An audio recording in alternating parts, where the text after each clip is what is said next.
There are hundreds of thousands of sightings, even millions of sightings. There are tens of thousands of abductions. So if you just look at the sheer number, and if even 1% of that is true, then that is groundbreaking. Get out of my body. I open my eyes in my astral body or whatever. I'm seeing my room. I open the window in this astral plane or whatever, and I try to leap out, and I hear a female voice, very stern, say, "What are you doing?" And I kind of like tense up. I felt myself very, very afraid. Oh, these things appear around nuclear blast sites. They appear in war zones, Foo Fighters. They appear when we're launching anomalous rockets. But it seems like there are two ways to communicate with these things, and one is through shooting them down after bringing them in, simulating these war games, and the other seems to be through meditative states of or altered consciousness states. All we're seeing is humans from different points in time collecting genetic samples. The program, it isn't some small part of the government that is in charge of everything. It is messy as all hell. The second we can replicate it, by the way, and the second we can bounce around at will, is the second there are, it's over. And so you become the most dominating force, even if you're not the government.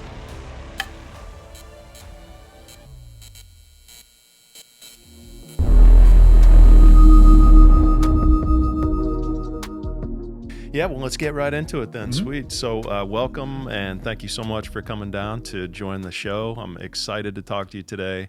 I mentioned this last night, and I'll try not to, fanboy out too much, but I really feel like you are one of the top people right now in the UAP world, and you've kind of come out of nowhere.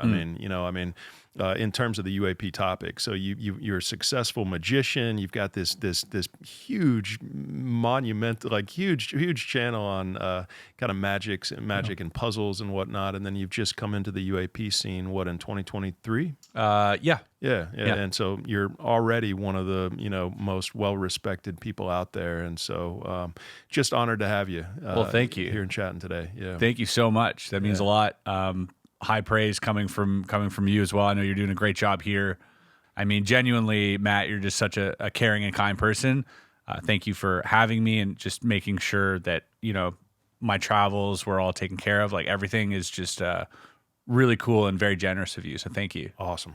Great to hear that. Appreciate that very much. Yeah. We try to make it a great experience for everybody. Oh, you did. Awesome. Good stuff, man. Well, yeah, how the magic thing has been your passion, right? And so that was like a 20-year deal where you're training and becoming an incredible magician. You were doing tricks at dinner last night, and my mind is still completely blown as to how you were levitating the straw out of my glass and doing the card tricks. I think it was the last guest that we had where somebody was walking by and was recognizing them was Graham Hancock at dinner. And so last night it's hey, you're Chris Ramsay, right? You're the magician. And so you've made it big when the waiters are calling you out. So when they say your name too, and I was you're the puzzle guy, you're the magic guy. He said my full name. Right. I was nice. Yeah, that was awesome. And then what did what was that journey like for you? And why magic? I guess I kind of see you as somebody who is super interested in understanding reality and kind of how things work, and so some of the mysteries in life. But is that a part of it for you, or what was it that kind of led you down that path? Definitely. I think curiosity is a big factor in it. There is a factor as well that I think a lot of young boys specifically, it seems are all attracted as children to have some type of alter ego or hidden identity, secret identity. So we want to be James Bond. We want to be a ninja. We want to be a magician. Do you know what I mean? And so we've always had that sort of pull towards the mysterious, and that's just always stuck with me. I do think that there is probably a factor of being curious about the nature of reality, but also I don't enjoy not understanding things. And some people are just okay with that, I guess. But when I saw magic, I was like, well, this is going to ruin my life if I don't understand how. There's no way I can go on without knowing this. And come to find out, there's a lot to learn. There's, thousands of books and just 600 years of literature behind prestidigitation. And it's fascinating because it touches on psychology, it touches on misdirection and the sort of how the brain works, but also tactile. It's a sleight of hand skill. It takes actual practice and mastery and muscle memory. And then it takes audience interaction and participation. And there's this social dynamic to it that you need to at least have a really good grasp of if you want to perform successfully. You can't just be there doing sleight of hand stuff because you need that interaction to maybe misdirect or maybe even just make them feel a little more wonderful during the performance. And so there's so many different factors. And as I started practicing it and getting into it, I fell in love with it more and more for different reasons. And at first, it was very selfish. I would get a rush out of it, seeing somebody, scream, or, in my younger days, getting a phone number from a cute girl at a bar or something, right? And as you grow older, if you only do it for selfish reasons, you eventually stop doing it because it's not sustainable to continue anything if it's purely, physical or whatever that is. And so eventually I kind of fell out of love, and then I came back into it about halfway through my career when I figured out that the spectator matters to the magic as much as the magician, and you can't have magic without both of them. And so that was a real epiphany for me, and it made me sort of fall in love with this again. That's really cool. Really cool. Yeah. I mean, it's a gift. It's a talent. I know it's a ton of practice as well.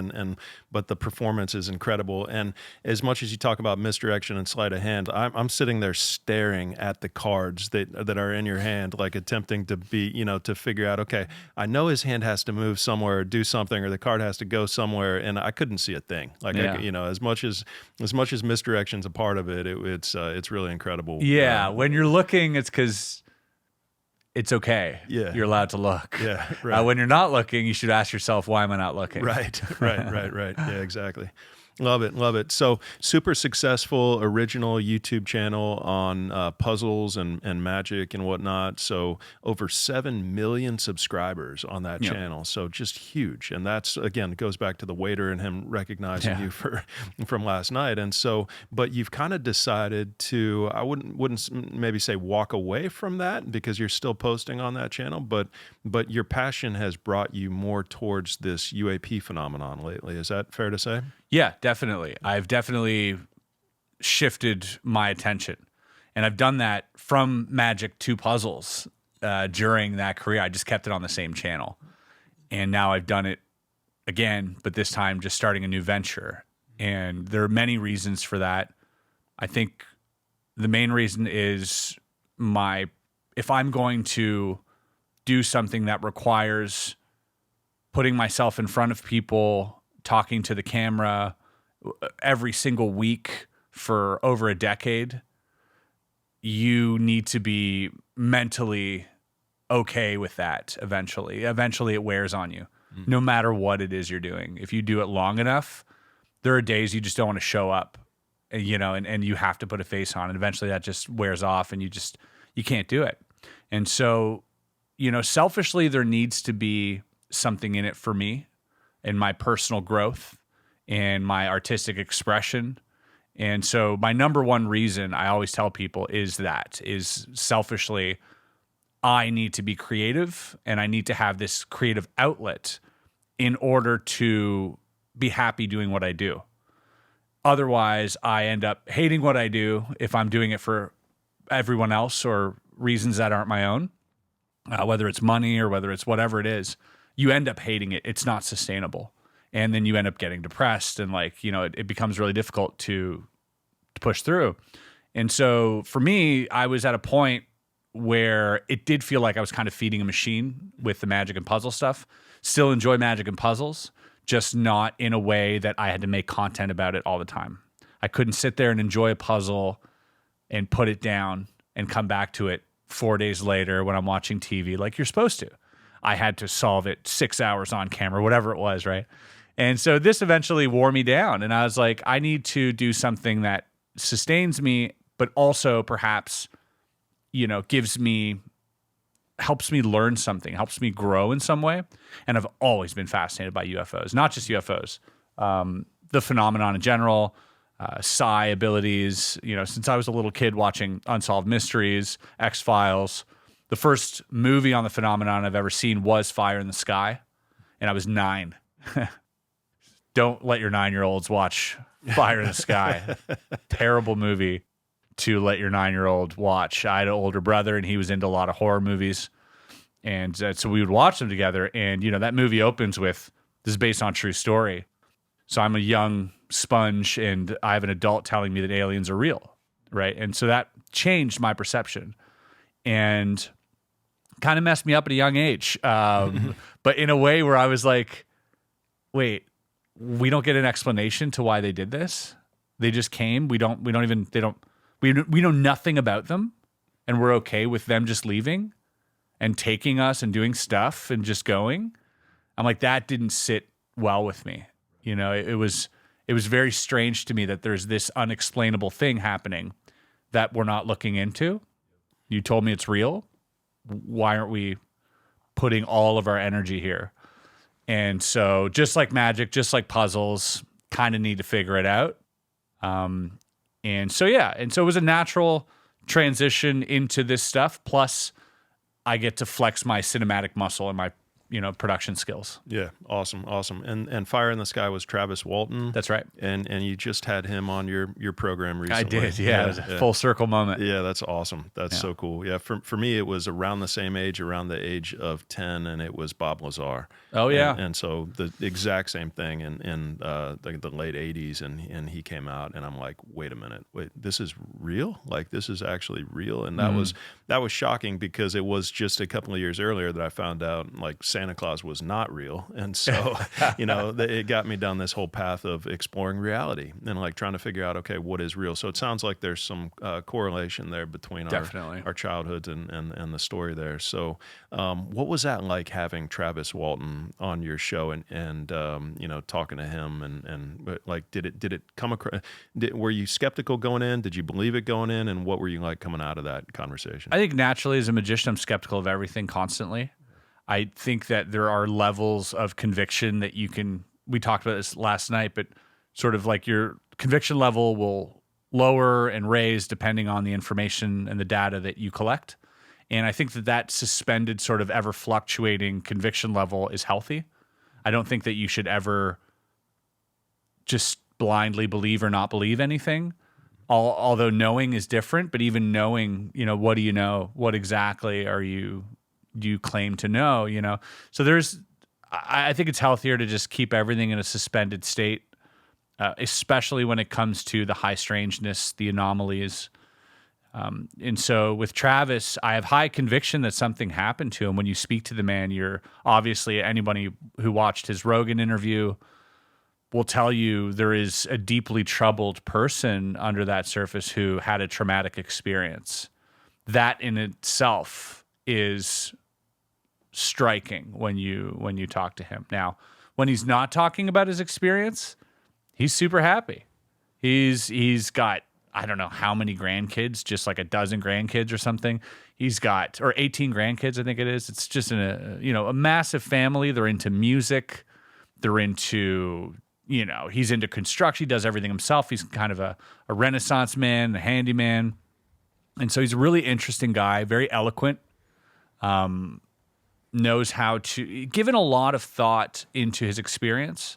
And so, you speak to him, he comes across as almost like a sage, almost somebody who, you've gone through this traumatic thing, but you've had so much time to dwell and to really give it the proper thought. And so he has obviously a lot of regrets about how he handled this situation.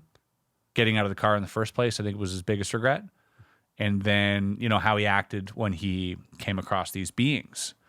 But I think it's also fair to say that anybody in that situation would have behaved similarly. So yeah, it was fun talking to him. Well, fun talking to him, and then talking to him about his experience was a little surreal. And obviously I felt a little guilty about bringing it up. Just person to person, like rehashing a trauma. My father suffered from PTSD for a very long time. And he was 30 years in the military and, served in Afghanistan multiple times, Iraq, all these places. And so I'm very familiar with what that looks like and what that does to someone when you bring it up. Yep. And not that it's good or bad to bring it up, it just does have an effect on someone. And I felt kind of guilty bringing that up in light of entertaining people at home. I felt there was a guilt there, I felt, for sure. So I was kind of apologetic for that. But other than that, I mean, it was a really fantastic experience.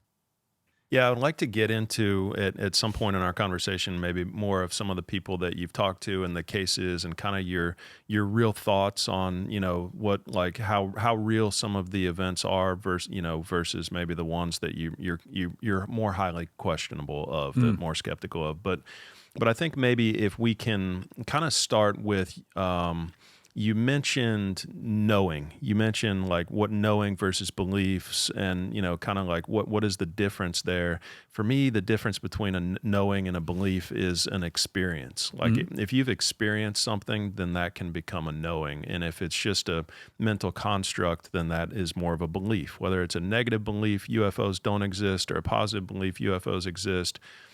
That's different than knowing. And you've actually, as I have, had an experience or two with the phenomenon itself. What would you say was your biggest, kind of most convincing experience that you just can't explain? What happened? Yeah, I would probably go into the last sort of out-of-body experience that I had, where, after months of meditating, I would, I did the gateway process and documented all that, which is this program held at the Monroe Institute that the CIA used to use to see if they could astral project or essentially leave your body in order to gather intelligence.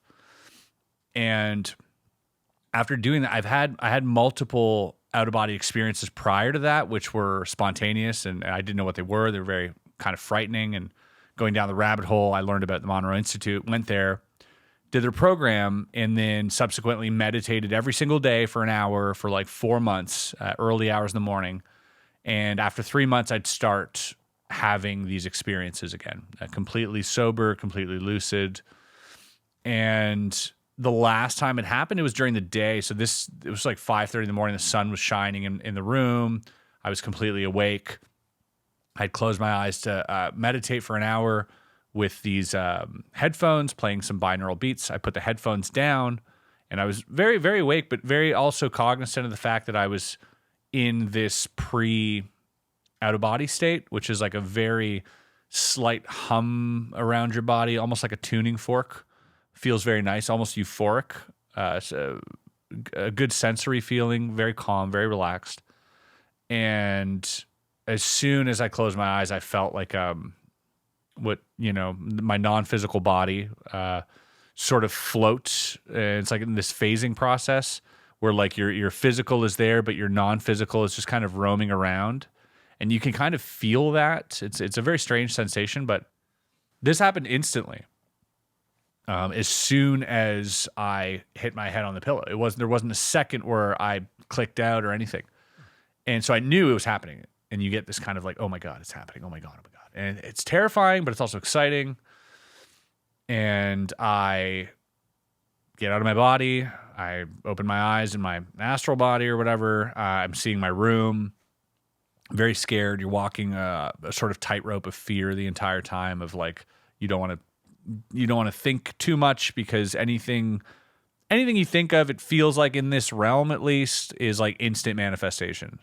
And like it can just occur, whatever that is. And so you just kind of like cognizant of that, that, and you're kind of just walking, and one foot in front of the other. I'm walking in my room. I look at my body. I kind of don't want to look at it. I kind of get a quick glimpse, but it's terrifying to look at.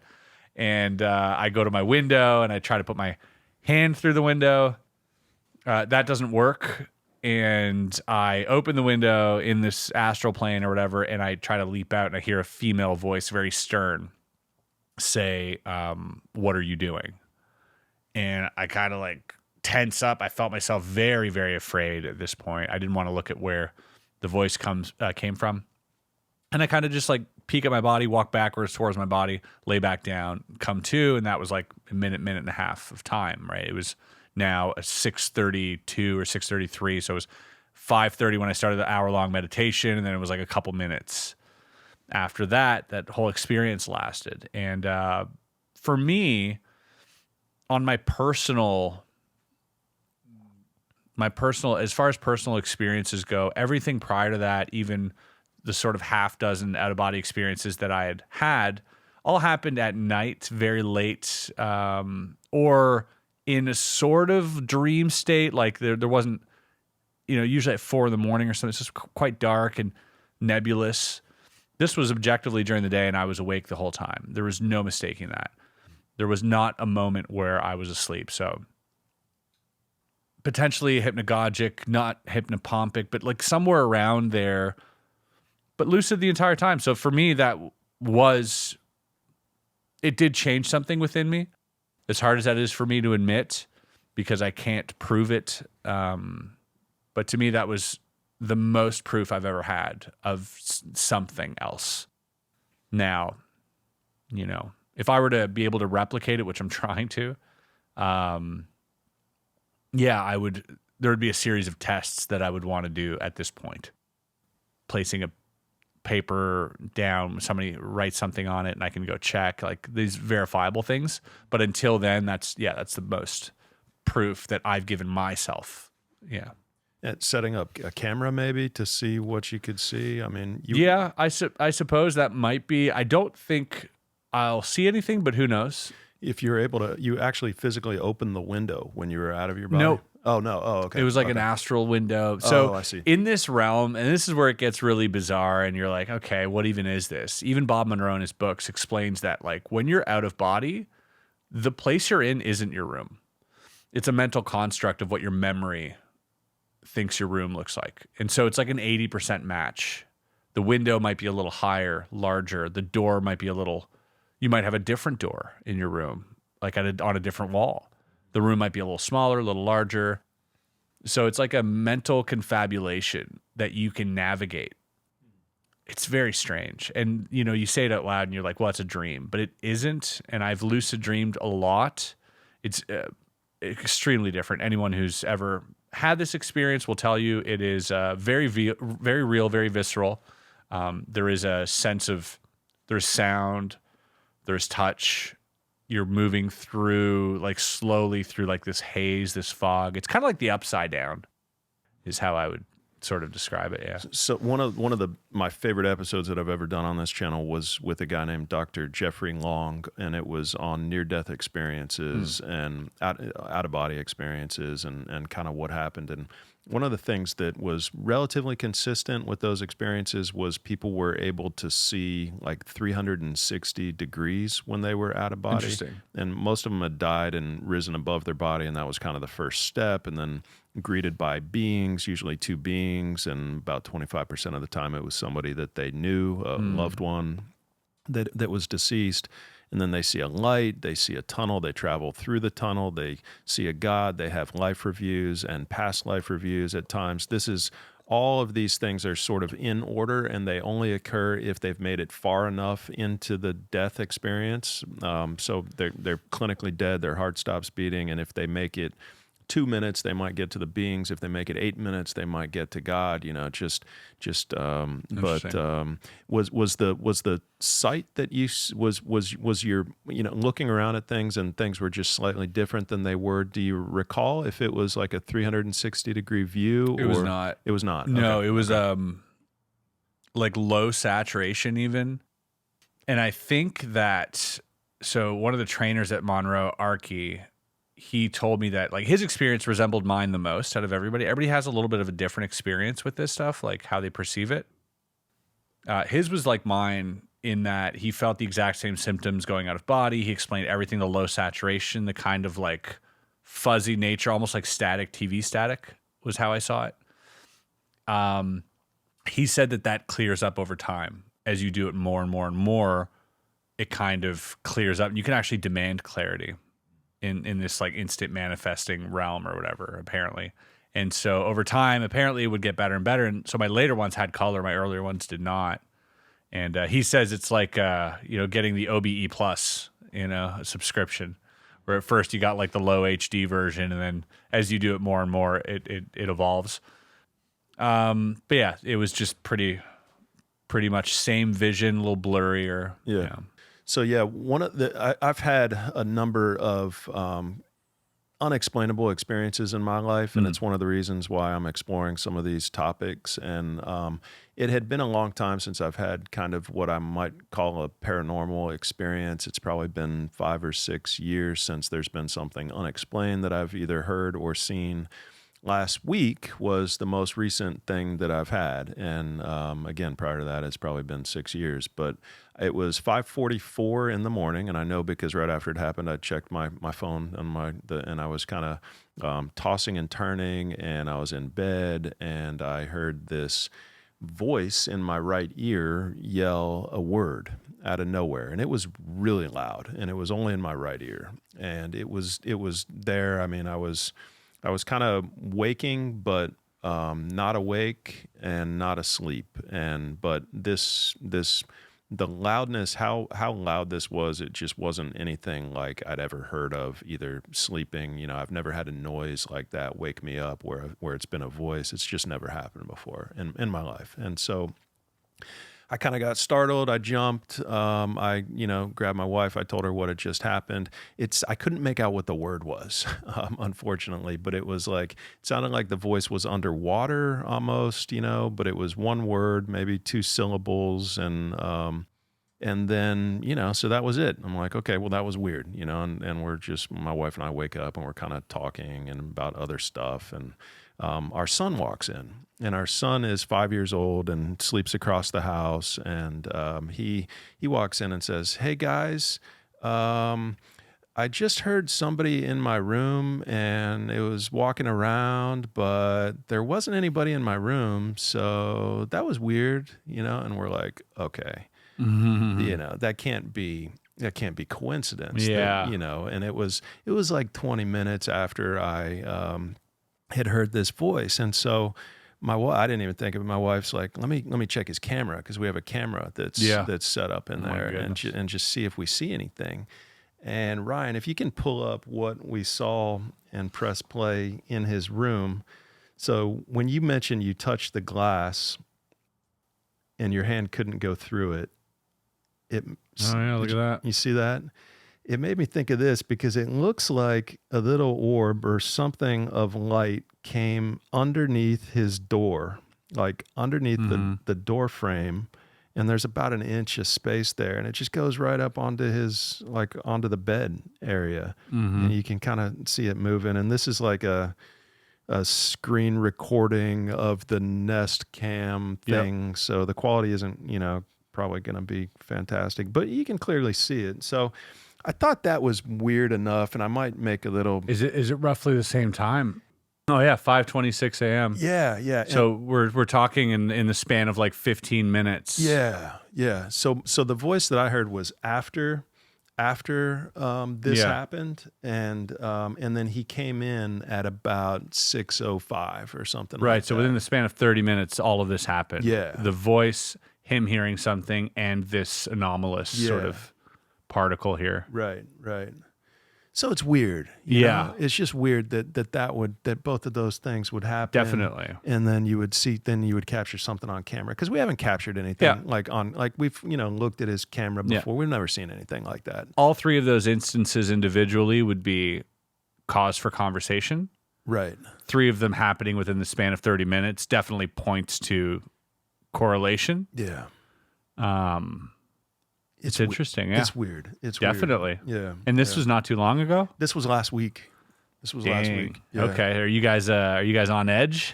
No, not at all. I mean, like this is a new house. We've been in it since 2017. Well, it was built in 2004, I think, something like that. But at our old house, there was all kinds of activity similar to this. Like we would hear stuff. We would see stuff a couple of times, and our daughter at one point was like 6 years old and had a weird experience in her room.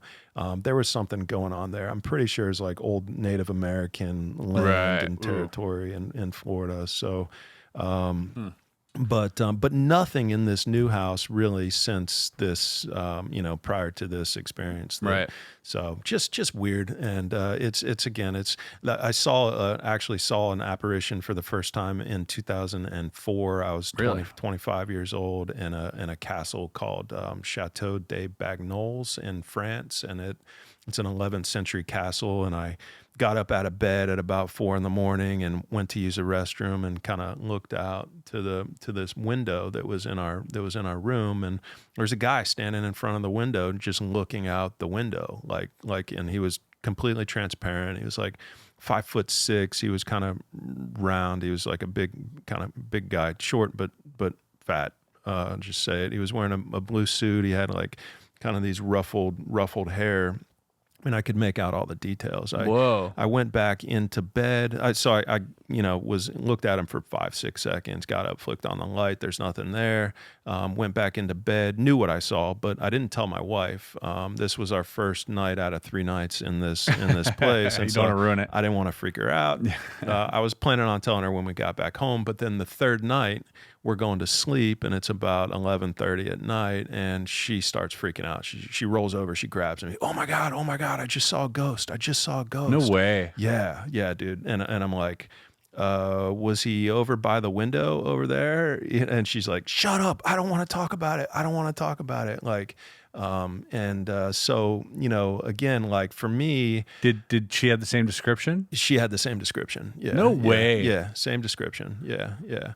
And so like that was a life-changing Did you find out who it was? For me? Well, the room that we were in was called Jeffrey de Balzac. B-A-L. That's unfortunate. I know. It's a terrible name, but B-A-L-Z-A-C, and at the hotel Chateau des Bagnols. And so I don't know if that's who it was. I've never found a picture of the guy to like know what he actually looked like. What I did find out a couple of years later was that he was one of the owners of the place, because I emailed the resort, like the castle, to like find out what they knew about the guy, and they said, well, he was one of the owners of the place, and he actually in I think it was the 11th or 12th century. One of the wars had ended. They told me which war it was, but I don't remember which war it was. But they said that he actually cut the windows out of the wall. It was solid walls prior to that because they were in a period of war. He cut the windows out to signify that the war was over. Oh, wow. And so him staring out the window. Out the window was like maybe, and the third night I had closed the window prior to going to bed. And so, I don't know if that had anything to do with her. Maybe he didn't like that. Yeah, maybe he didn't like it, but she saw him standing right over there by the window. So it had like this wooden shutter on it, and so strange. But that changed my life. That experience changed my life, and it's continued to kind of give me this courage and this kind of desire and passion to explore some of these topics. That was my knowing. Yeah, that there is something after this life. Like that's for me, that's like a knowing. Like that there is like, so your experience with your spiritual self exiting your body completely aligns with how I'm viewing reality. And I think for me that's the closest thing to having an explanation that I have for what happens or what we are essentially. It would make sense as well that if that reality exists outside of the physical, that is the main reality, right? That the physical is ephemeral, that these, this is a transient state, and that the non-physical would be, something that lasts a lot longer and therefore more important and therefore, fundamental maybe to the experience, the experience. There's a lot of also. Have you ever read Dr. Michael Newton's work? I don't think so. Journeys Out of the Body. That's Bob Monroe. A Journey of Souls. No, I've heard of it, but I have super not read it. Interesting. Yeah. I would definitely look into it. I would also caution you, it will mess with your shit. Pardon my French.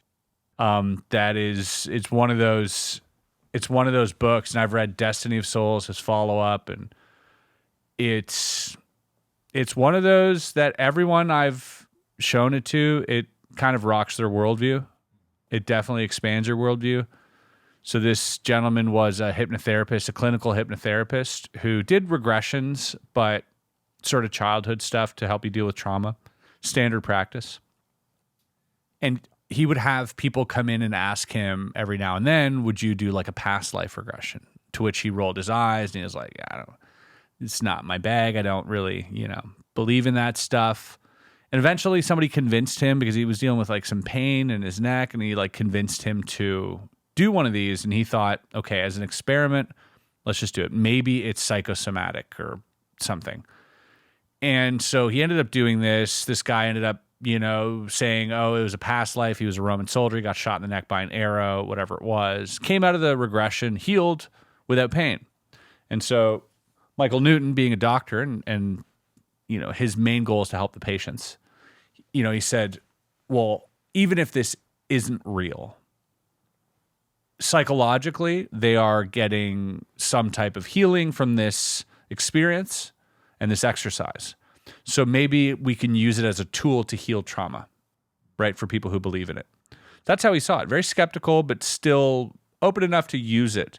And so he kept doing it, and he kept finding like some positive, feedback from it. And then one day he had, I think it was a lady, and he asked her to go somewhere where she was comfortable or where she felt safe. And then she started describing this place. And he goes, well, hold on, what are you describing? Where is this place? And she proceeds to tell him that she is in the life between lives. So where you go after you die and before you choose another body. And this kind of like throws him for a loop. And so he's like, all right, well, let's play around here. Let's try to map it out. He does this. She also provides answers very matter-of-factly, without stuttering, without pausing, just sort of answering all the questions he has about this place. So he's very intrigued and very impressed by whatever this is, whether it's a concoction or whatnot. He's very impressed. And so he begins to try and do it with other hypnotic regressions, go into past lives, and then, all right, let's go further back, go into the womb. And now before you enter the womb, where are you? Or after you die, where are you going? What comes next? Okay, the light, then what? Then what? Then what? He spends the rest of his life doing this, and he does 5,000 individual sessions with people who do not know each other and are essentially mapping out the exact same place. Some of them have even named the areas in which they go the same, prior to them knowing anything about it. There's no research on this. There's no repertoire. It's essentially like there's like the Akashic Record place, but it has a special name. There's a place where you go to choose your body. There's guides. There's tier level of guides. It's like a whole thing. Colors that your sort of spirit has, and as you evolve, you go from like these lighter colors to like a darker color. You stop coming back. You stop incarnating after a while if you're like reach this level of mastery. All this really interesting stuff that kind of aligns with so many other religious texts in the past.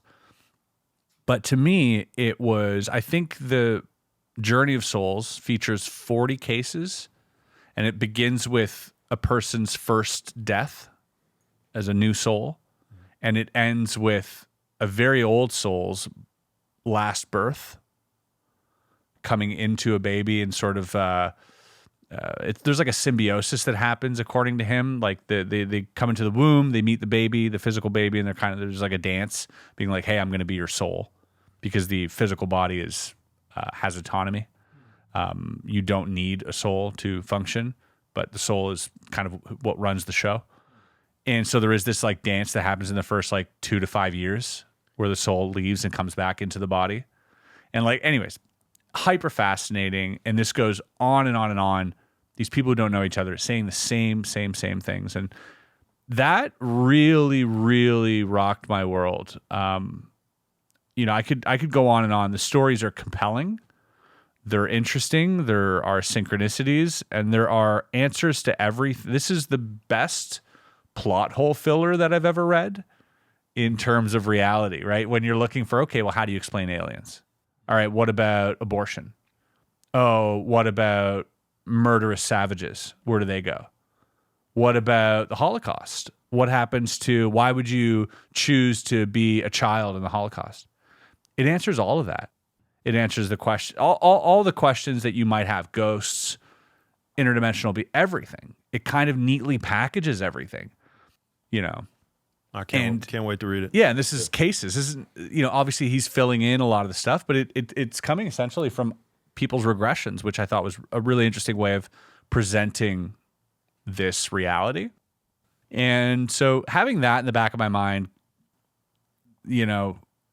after or sort of prior to experiencing an out-of-body experience and then having half dozen of those, I kind of went, oh my God, I think that might be it.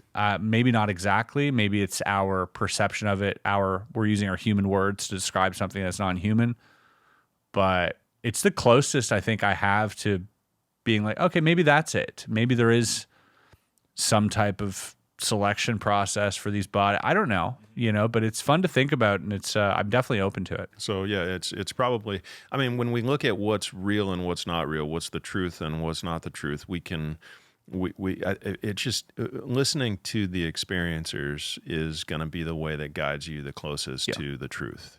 People who have, and when you get that many people that are all kind of saying the same thing, it's, I think it's a good guidepost and a good pointer towards what's the nature of reality, like what's actually or at happening. least our perception of it. Yeah, right. Yeah.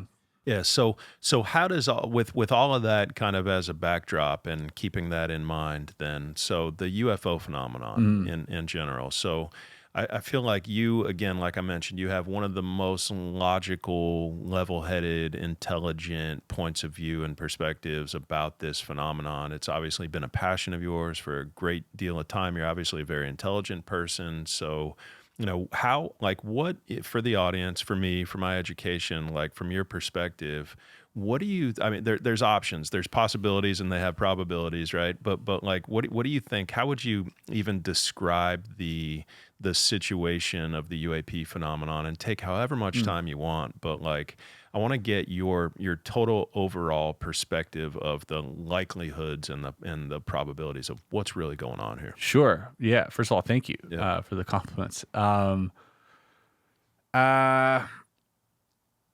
I think when it comes to this, I think initially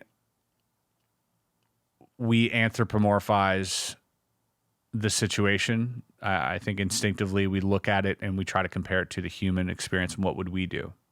And so if we start there, we're currently projecting to colonize the solar system, perhaps on the moon, perhaps on Mars, perhaps on other moons and different planets in this solar system.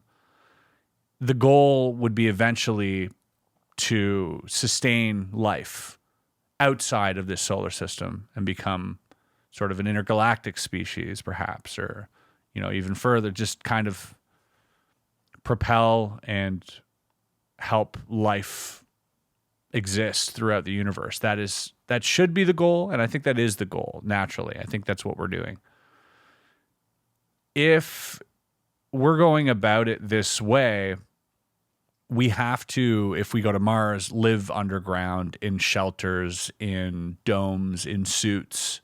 It's not conducive to a good time. It's really quite miserable and not sustainable, definitely not optimal. So let's take that mentality and let's add tech that's 1 billion years more advanced than ours into the equation. Let's say we can actually do magic. Let's forget methods. Let's just say that we can bounce around the universe at will because we are 1 billion years or 100,000 years, whatever, more advanced, that we have that capability. Let's get that out of the way right away. We're not traveling in straight lines anymore. Time isn't a factor. Distance isn't a factor. It's just the way it is. We're living on a completely different plane of existence. We still want to perhaps sustain, life across the universe. We just have more resources and more options on how to do that now. So perhaps instead of finding these dead radioactive planets, we instead look for exoplanets. As you know, there are many exoplanets. In this galaxy, there are as much as potentially 40 billion planets that we could live on. 40 billion in this galaxy alone, right? It's an absurd number. It's crazy. That's habitable. That have water, right? So the ingredients for life might not be. That's the thing. Inhabitable. An exoplanet, I don't think has even if you are in the Goldilocks zone, the gravity might be off. Nitrogen levels might be off a little bit. Radiation might be a bigger factor. Perhaps just natural allergens or, immunities. I think there's always going to be a problem. We almost can't live here if it fluctuates just a little bit in temperature, or, it's completely devastating to our the way we're made. So, assuming that these exoplanets harbor life, that planet probably wouldn't be super optimal for ours, but it might have some type of primitive life on it already that is thriving. And so in order to sustain our species, or even just consciousness or life in general, it might be a better idea to genetically modify the inhabitants, the primitive inhabitants of these planets, with our genome, and perhaps slowly over time, and again, time is not a factor to them, but make them into an intelligent species, and thus sort of perpetuating our seed throughout the cosmos. Now, if I had the ability to do that, I wouldn't do it on one planet. That would be insane.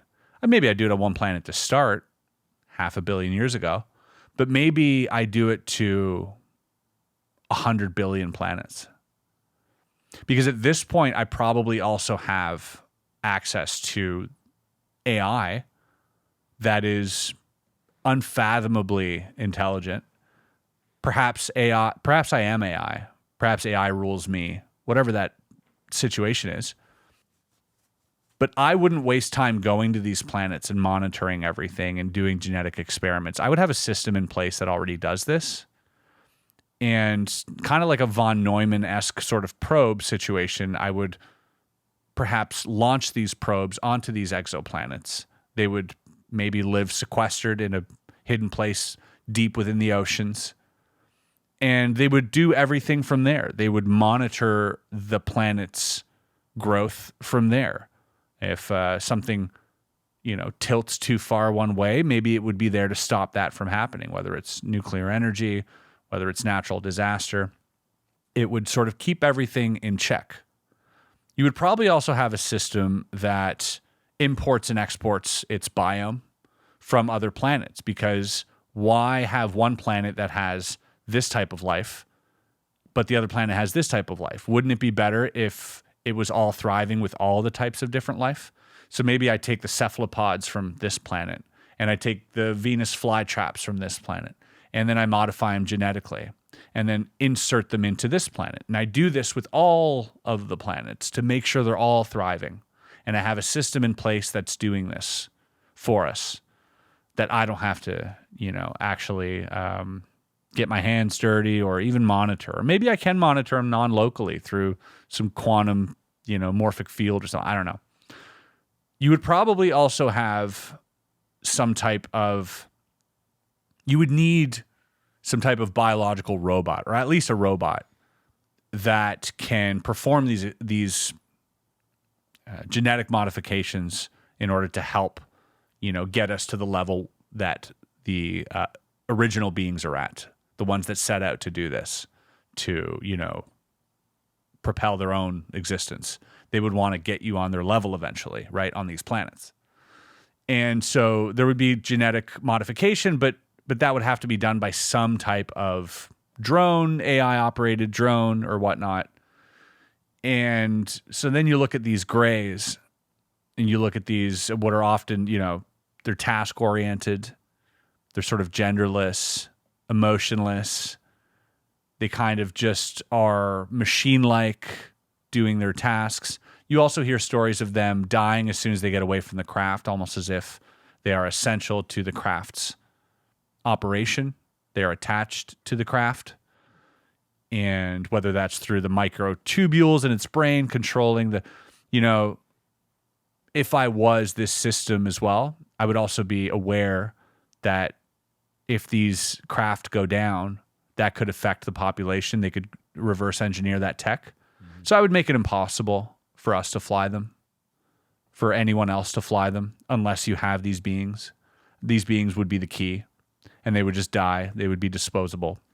And you would be left with taking apart a Tesla in the 1600s. You would use the glass to cut your leather. You would use the metal for shielding for your hut.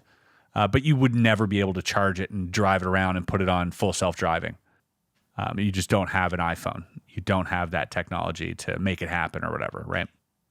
And so it wouldn't really bother me if they went down. And be like, all right, they went down, whatever. It's a monitoring system, is what it is. They can reincarnate. So would they be alive if it was the Greys, or for example, would that be a living organism? Would it be biological, or would it be robotic? Or I think it would be biological. Definitely think it would be biological. I don't think it would be a complex life form. I think it would have. I think it would be genetically engineered for a certain task, and so you can give and take things out of the brain that makes it behave a certain way. Mm-hmm. I would think that the more complex a life form becomes, perhaps the more it has a connection to this sort of field. But everything has consciousness. I just don't think, I think that feelings are programmable. I think you can make, with CRISPR and whatever, I think you can make a emotionless clone or whatever it is. I don't think that's that hard to fathom. You can make a sociopathic entity if you want to, but I do think it would be to their advantage that it was biological and not mechanical, because mechanical requires maintenance, where biological can be perhaps a little more self-sustaining. And I would assume that this would all be made in these probes that live perhaps in the ocean. And that's why we're seeing so much activity come to and from the ocean. These things are exiting and coming back in to the ocean. The crafts themselves are also built to spec. Matt Brown said this. He said, made to purpose. This other whistleblower that came forward on 4chan, which is, take that for what it's worth, but did mention that he repeated time and time again, they were built to spec. If they were out doing a mining operation, they would have mining things on board. If they were doing abduction for 2 people, they would have 2 beds on board. Everything was made to purpose. And I think when you look at the craft, or when you at least listen to the descriptions of the people that are in them, the experiencers, the people like Bob Lazaar, people like Travis Walton, it's always very minimal. There's no kitchen, there's no bathroom. It's just for the purpose, almost as if they were made just for that one mission. Go back and maybe recycled into materials for the next one. They would have very sleek, minimal designs that are optimal, perhaps for the propulsion. You look at you put something on a plate and you just want to cover it. What do? You put aluminum paper over. Kind of looks like a UFO. It's just optimal, just covering whatever's there just to get it done. Then the other thing that leads me to believe that this might be a system is our ability to make them appear. We have, this idea that we have these psionic assets through projects like Skywatcher, which were originally, perhaps private corporations that were contractors that figured out that you can sort of summon them in different ways, whether that's through loving intention or through war simulation, which I think is probably the more effective way. And which, leads to Project Interloper, which was declassified, where they'd put nukes on submarines and drive them out in the middle of the ocean to see if they can attract UFOs. I'm not familiar with that one. Yeah, apparently they didn't do it, but that's a declassified project now. Wow. They said that they were, and then they pulled back. When was this? It got declassified a few years ago. Okay. Yeah, I don't know exactly when the project happened, but I think it was a modern project. Okay. Yeah. Okay. And so you have these instances of like simulating war games in these ranges, for Northrop Grumman and all these places where they're doing testing out there and, bombing stuff. And, these things appear around nuclear blast sites. They appear in war zones, Foo Fighters. They appear when we're launching anomalous rockets, satellites, air shows. So it does seem like anytime there's an anomalous aerial activity, these things appear. It's like a programmed reaction to that. That's what it looks like to that me. action. Yeah. Because if you're an intelligent species, hyper intelligent, Yeah. okay, you shoot a rocket in the air at Skinwalker Ranch and it appears once. Right. It wouldn't appear twice. These aren't fish. They're hyper intelligent. We're assuming they're hyper intelligent. So what's happening here seems to be some type of autoimmune response, some type of white blood cell response that our planet has naturally, or artificially has been injected here. And that's what we're seeing. And we see it both on the destructive side with like nuclear blasts, but also on the sort of loving intention side, which might be the other sort of prime directive.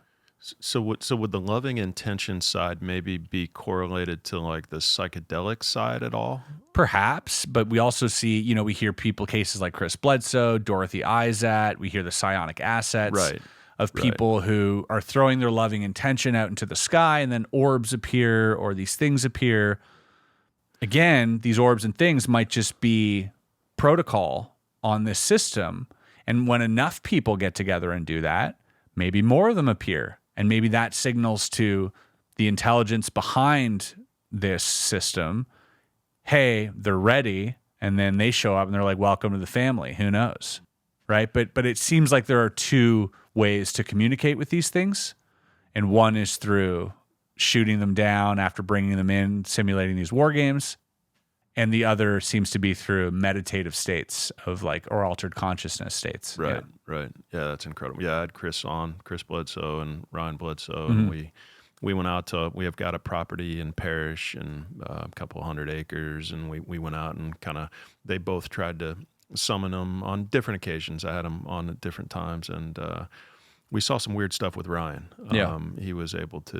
It was very overcast when Chris was here, and so we weren't able to see much. But yeah, there it is. But very cool. Yeah, it was a crazy experience. But yeah, it just makes you think: could altered states of consciousness be? Where does psychedelics bring your frequency, the hertz? They lower that. They take you from, I think, alpha to theta, or in terms of your brain frequency, and kind of a more of a loving, compassionate, caring state that could be similar to this, to what you're talking about. Yeah. That maybe that's in part why they appear to. I think so. And then there's potentially like a lot of other correlating events that point to something like this. But even if we're talking about psychedelics, you look at psilocybin and what the nature of that is, a fungus, right? And funguses are closer to us than they are to plants, which is mind blowing. They are very much more similar in every way in how they eat and how they act to humans than they are to plants.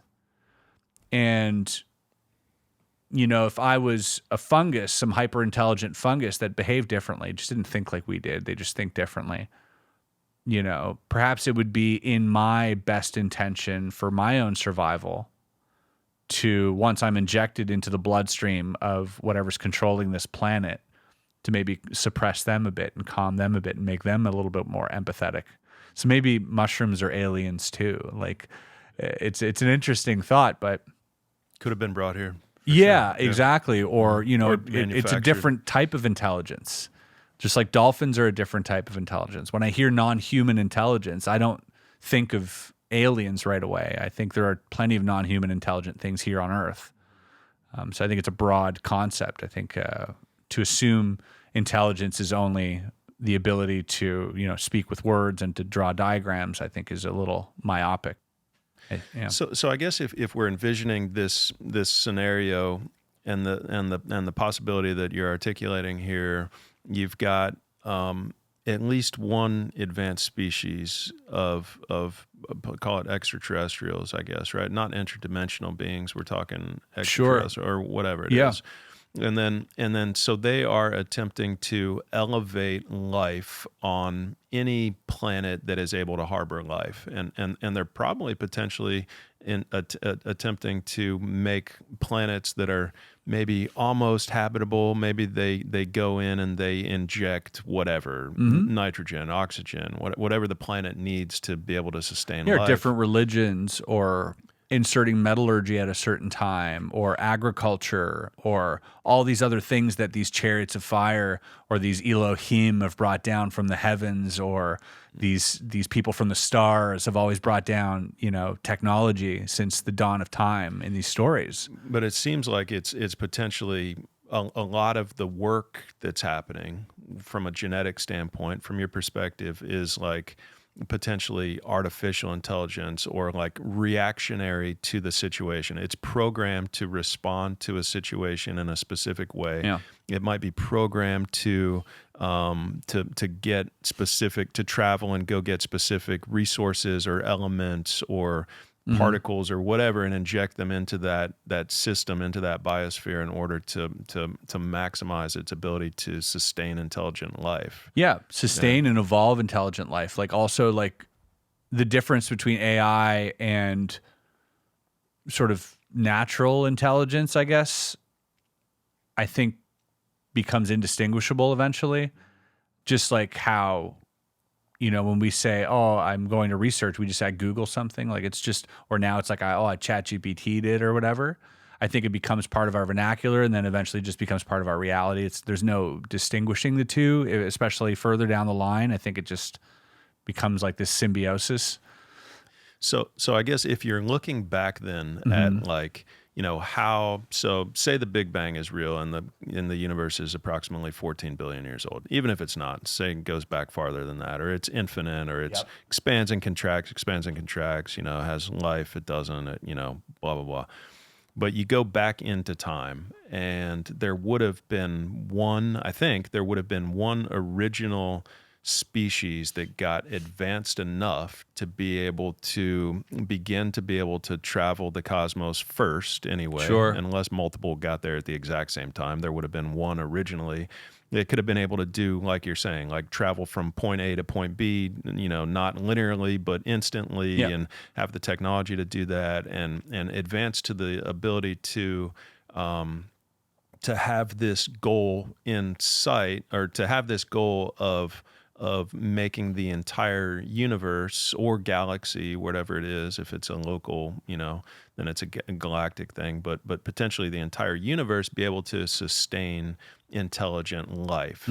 And so, but then what they're doing through their actions over time is enhancing each of the individual planets within that galaxy. We'll call it a galaxy. And so then all of those planets that are now being advanced and being able to sustain intelligent life are now also developing species that are equally as advanced as the original intelligence that started this process. And so now you might have 50 different species. You might have 50 billion different species that look slightly different because they've evolved and gotten help evolving on 50 billion different planets. And so it might be indistinguishable between, okay, who is that original species that started this thing? Who's doing it on our planet? Because they're all elevated to the same level of intelligence, and they probably have the same goal in mind. Is that fair to say? Sure. I would assume that if AI is, and again, we say like AI, but it could just be like God at that point. Like, I don't know what it is, but the goal there, like I would assume, if I were to build some type of like AI structure, some type of system put in place to do this, I would assume that I would want to see you know, let's assume that like if you build a complex life form, that it has more access to the quantum field that exists everywhere. The more complex it is, the more it pulls from that. And the more it pulls from that, the more complex it becomes, right? And so, which is why, like, when we go into meditative states, we have maybe a little bit more access to these like non-local phenomena and these things, right? Because we're sort of getting closer to bridging that gap. Perhaps they are unified with that field, and we are just like slowly progressing towards it. Well, if I were this system, I would like to ask myself, okay, what is the apotheosis of this? What is the critical mass of mining experience and feeding this quantum field? Because that seems like what's happening is like whatever we do, we take with us, we die, the physical dies, memory is retained into this field of experience, of whatever, of knowledge. Individuality ceases to exist, but memory is retained, and then so on and so forth. And so what if like this whole thing was just mining our experience, our learning, in order to feed this quantum field? And then they're trying to find out what happens when you max it out. Do you become God? Do you separate from God?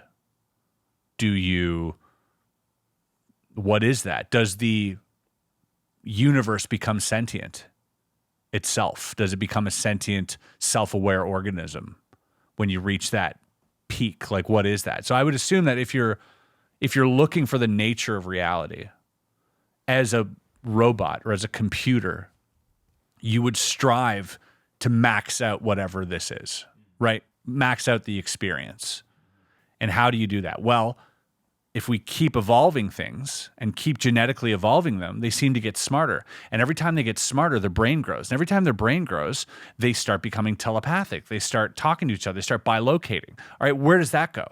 Let's go. Let's keep going. Let's max it out. Let's min-max this whole thing and see where it gets us. Maybe that's all it is. So maybe it isn't even the preservation of life. I think that's an assumption too.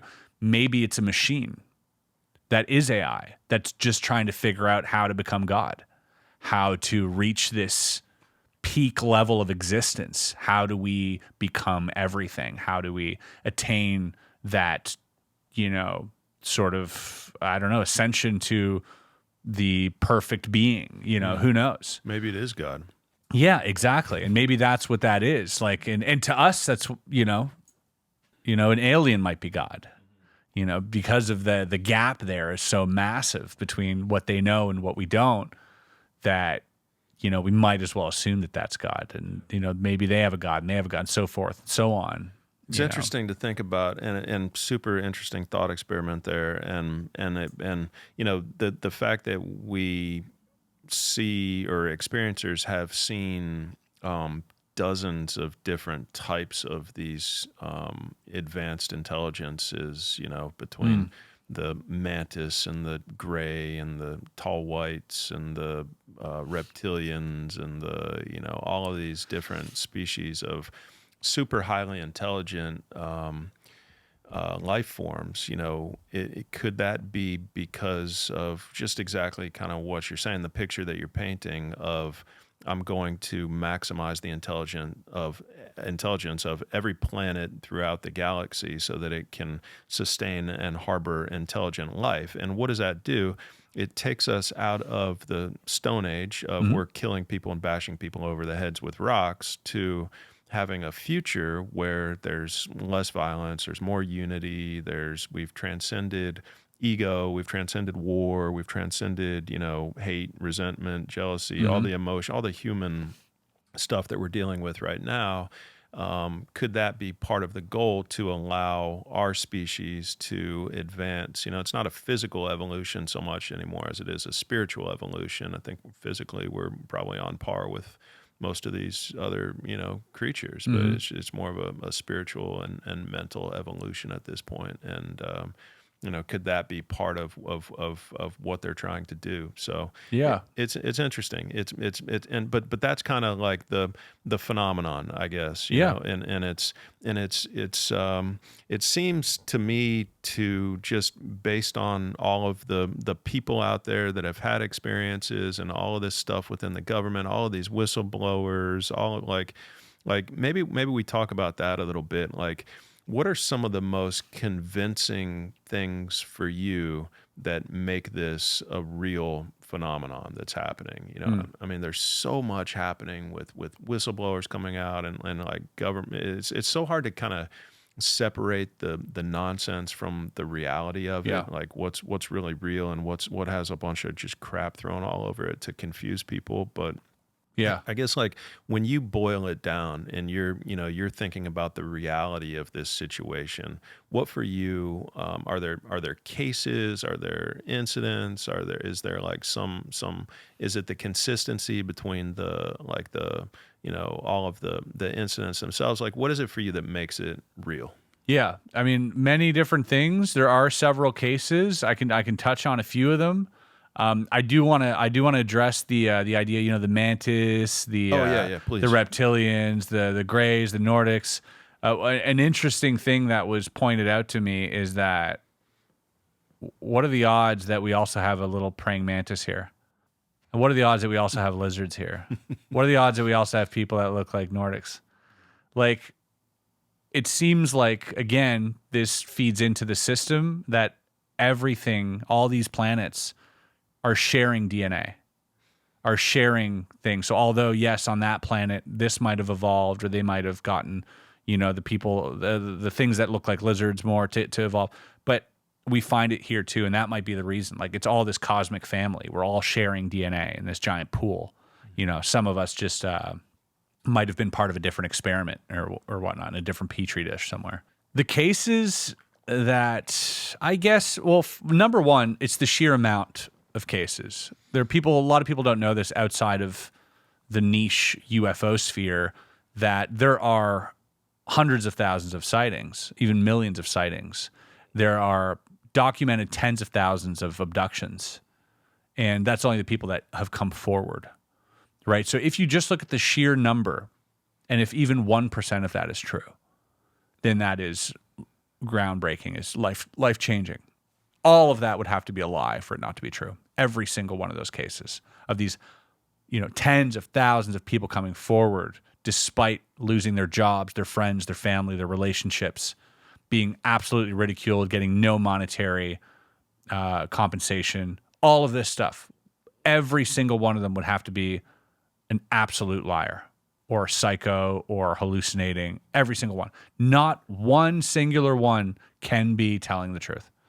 And to me, that number is just too damn high for it not to be going on, for something like that not to be going on. So right there, I think if you read enough, there's enough in the literature to convince you that there is something happening.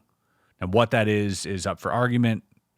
It's anomalous, that's for sure, and it could be a multitude of things, which then masks the phenomenon even more. Because you have contradicting, this being, is a light being. This being's he hurt me. This one helped me. It becomes so vast that because this and that exist, you go, oh, both of them must be untrue. And maybe it's not that. So the sheer number of them, I think, is enough in the literature, as I've said. If you look into, especially, I'm a big fan of, people like John Mack, Bud Hopkins, David Jacobs.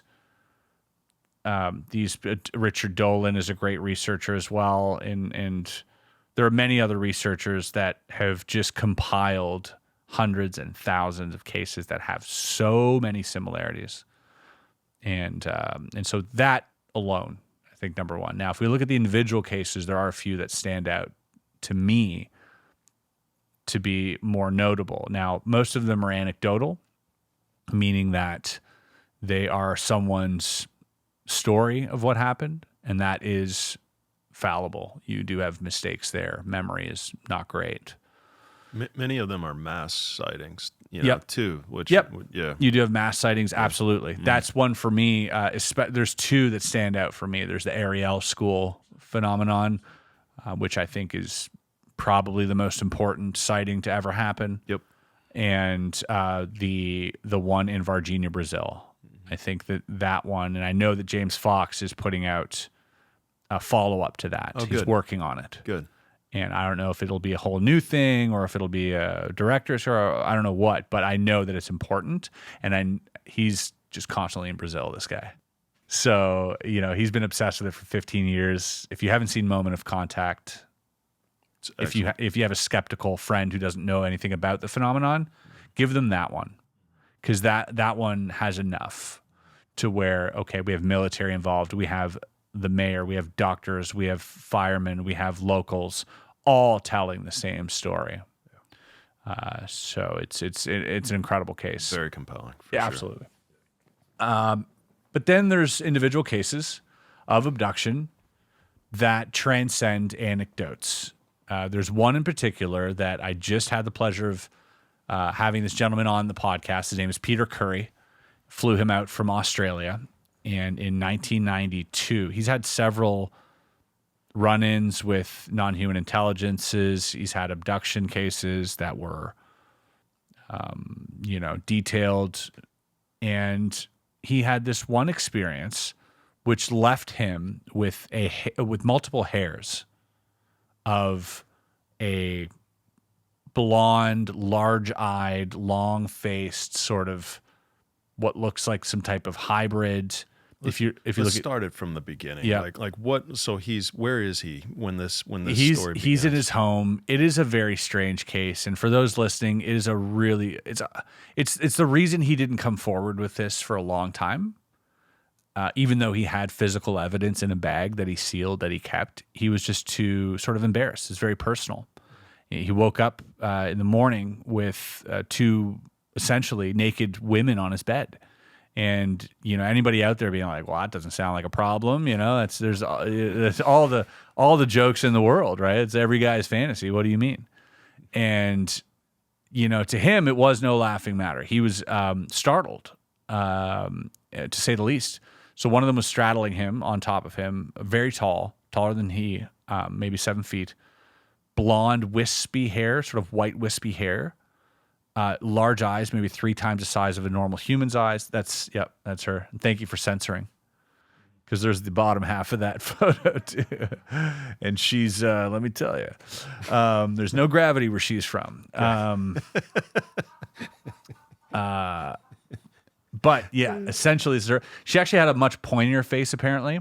Okay. Longer face, longer nose, but beautiful. Just not conventional beauty. And beside her was this Asian woman, which was 5'4", 5'5", black hair that didn't move when she turned her head. It was like a helmet almost. She barely had any whites in her eyes, and she was sat there kind of on her knees, like sitting on her shins type, and her hands like this in front of her, kind of, and just observing, almost like she was learning, like one was teaching the other. And so he was looking at this. He was completely baffled. Like, what is happening? Who are you? What are you doing here? And the tall one was kind of startled by this behavior. First of all, she hadn't been turned down before. No, yeah. No reason to, because and here's where it gets a little weird, because as anyone looking into the abduction phenomenon knows, there is a non-physical component to the abduction phenomenon that is arguably more present than the physical stuff. So like your astral body or whatever gets abducted, and like it's a whole weird thing. But he remembers seeing his astral self sit up in bed. And then to fit into his astral self, he got his physical self up, and then remembers like seeing the back of his head, seeing through his for like a split second, and then coming into himself, and then being like, oh my God, like kind of waking up. And that's where they were like, oh, this has never happened before. So he's getting this psychic message that isn't words. It's just kind of a feeling of this shouldn't be happening. This hasn't happened before. This didn't happen last time. And which is also freaking him out even more, thinking there is a last time. He's like, well, what do you mean? Like, and so she's kind of like, shooting a look at the other one, like, hey, this shouldn't be happening. She then pulls his head towards her breast. He pulls back and refuses and does this multiple times. The last time she just overpowers him too strong without even forcing really. And he's very claustrophobic due to the previous abductions. And so he bites her on her breast and like takes a chunk out. And this chunk burns his mouth and gets lodged in his throat and starts burning. And he can feel it there. And as he does this, he noticed she doesn't give a reaction. There's no blood. He found that very strange. He goes into a coughing fit. And when he's done with his coughing fit lasted for like 3 days, by the way. It would come on and off. It would like burn him. But he's in this coughing fit and he kind of opens his eyes and they're gone. He then goes to the washroom. And now, again, this is where the story where you're like, hey, if you're just tuning in, like it's a wild place to tune in. But he proceeds to have an erection that lasts for 6 hours, which is very painful for him. And if you look at Antonio Villas-Boas, the earliest case of abduction, 1958, this farmer who was taken and he was sort of made to have sex with the alien on board, the female alien who also had large eyes, very similar case, after which he was kind of discarded, felt slighted. He then had symptoms of, radiation poisoning, throwing up and whatnot, but he also had this prolonged erection, which was very painful for him, which he noted to the researchers when they talked about his case. And so you find similarities in other cases with him. And on his genitals, he finds 2 hairs that are kind of in his skin, burning. He's like, it was so painful. There were tears in his eyes trying to take them out. He was screaming in pain. And he got them out and he puts them in a bag. And he writes down on the bag 2 aliens, 1 blonde, 1 Asian, writes the time, the date on a piece of tape and puts it away. Tells his wife, something happened. I'm not ready to talk about it, but I'll tell you eventually. Eventually tells her. She's super understanding, to her credit. He felt guilty. He felt guilty about telling her because this is like, what do you know what I mean? What are you saying here? And in your mind for a second, picture that this is real, that this happened. How would you tell anyone that without them laughing you out of the room or saying, oh, you just cheated on me, or like whatever that is? Very personal, very hard for him to get out there. So he wanted to keep that to himself. He wasn't ready. Very traumatic. Absolutely. For people that have experienced anything like this. Yeah. It was, essentially some type of like sexual assault on him. And like, it's weird to talk about, man. That's not something you want to bring up casually. You know what I mean? And anytime he has, you can imagine people just laughing at him. Yeah. And so, that you're reluctant to ever bring it up. Were the 2 hairs the same? Were they both? They were the same. From the same person? Yep. They were blondish, sort of see-through. Okay. Like clear almost. Clear, yeah. And Bill Chalker is a UFO researcher in Australia, comes to find out about this story through Peter confiding in him, and he goes, Peter, can I have these tested with DNA? By, do some high or throughput DNA sequence testing. He agrees. He gives them the hair. They do 2 tests, one in the shaft of the hair and one in the root of the hair. Now, before the results come out, just any point up to this, I would have dismissed I wouldn't have dismissed, but I would have been like, okay, thank you for sharing. Let's catalog that. I wouldn't be too high conviction on it happening. Had he not had the DNA evidence, Peter would have never come forward with this story either. He's confirmed that to me. So the DNA goes out, it gets tested, it comes back incredibly anomalous. And Bill Chalker wrote a book called Hair of the Alien, very, very good book on this case. Some other similar cases are mentioned as well. And the tests they did, this was the 90s, revealed through, I think it was, nowadays you can do high throughput DNA sequencing, which does like 3 billion sequences in like an hour. Back then they would do like 300 in a week, right? Which is still, it's still valid. They would still use it for, crime scenes, and it was just coming out. Dolly was cloned in 93, I think. So everything was brand new with DNA. They didn't have CRISPR, anything like that back then. So the tech was relatively new, but the evidence was still, you could still, put someone on trial for murder using this evidence. And they get back 2 anomalous haplotypes, which are groups of people in the world. All right. These are very rare haplotypes. First of all, 2 haplotypes on a single hair, anomalous. Normally, there's 2 answers for that. One would be there was some type of contamination, in which case would still be anomalous. But when they do these DNA tests, they wash the hair. It's like an atomic washing or whatever it is like to get rid of contaminants. So that was done. So that kind of rules that out for any skeptic out there. Number 2 is hair grafts would have that. Someone else's hair would be transplanted or whatever, and then you would have double sort of these haplotype anomaly, whatever. That wasn't invented till the year 2003 or something, so maybe a decade later. So that's also out of the question. So now we already have this anomalous piece of hair. These haplotypes are super rare. The one half of it is an Asian, sort of Mongolian haplotype from a small tribe. There are 2 tribes that exist that have that are smaller. One of them is like one haplotype is like the Pygmy tribe. So it's a very small, very rare to just find that hair. First of all, not even to mention it's blonde. Like it's not supposed to be if it's Asian. That's just the way it is. Impossible. 1 in billions. The second is a Basque Gaelic haplotype, so like more Scandinavian, more sort of lighter colored. There it is, yep. So the rare Chinese mitoDNA and then rare Basque Gaelic DNA. You see the bottom of near the hair root and then the shaft. And so that already is incredibly anomalous. Yep, there's an image of the hair itself. So already we're dealing with something that isn't around, that we don't. For him to even produce this hair without the backstory would be incredible. To even find this hair on a piece of clothing would be incredible. Not to mention this type of backstory. But it gets weirder.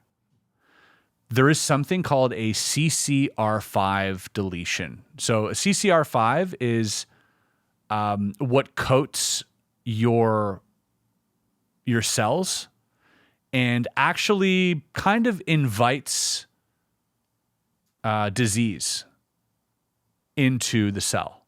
Now, we need this to produce antibodies and all of this, but it's a marker. It's just called CCR5. If you don't have one of these 2 markers, you are more immune to like STDs, actually, because you're not inviting them in. If you are missing both, which is incredibly rare, both of your parents would have to have one of these markers deleted. And then you would have to have both. You would essentially become immune to AIDS. It's incredibly rare. And to all other sexually transmitted diseases. This hair had both of those deletions on top of that.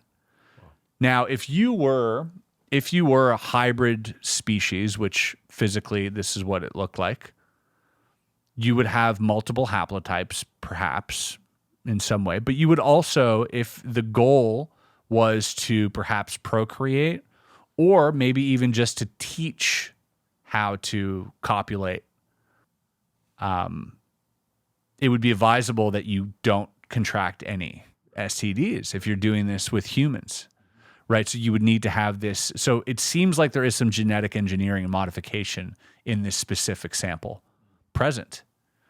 Put all of these factors together, the fact it was blonde, multiple rare haplotypes, and the CCR5 deletion. If it was, and I'm working with Peter to, apparently there's a sample out there. Peter still has a piece, but he wants to keep it because people still doubt him. And so he wants to like pass on to his children to be like, this exists. Because by doing DNA tests, you kind of destroy it. destroy parts of it. So he's keeping a part of it.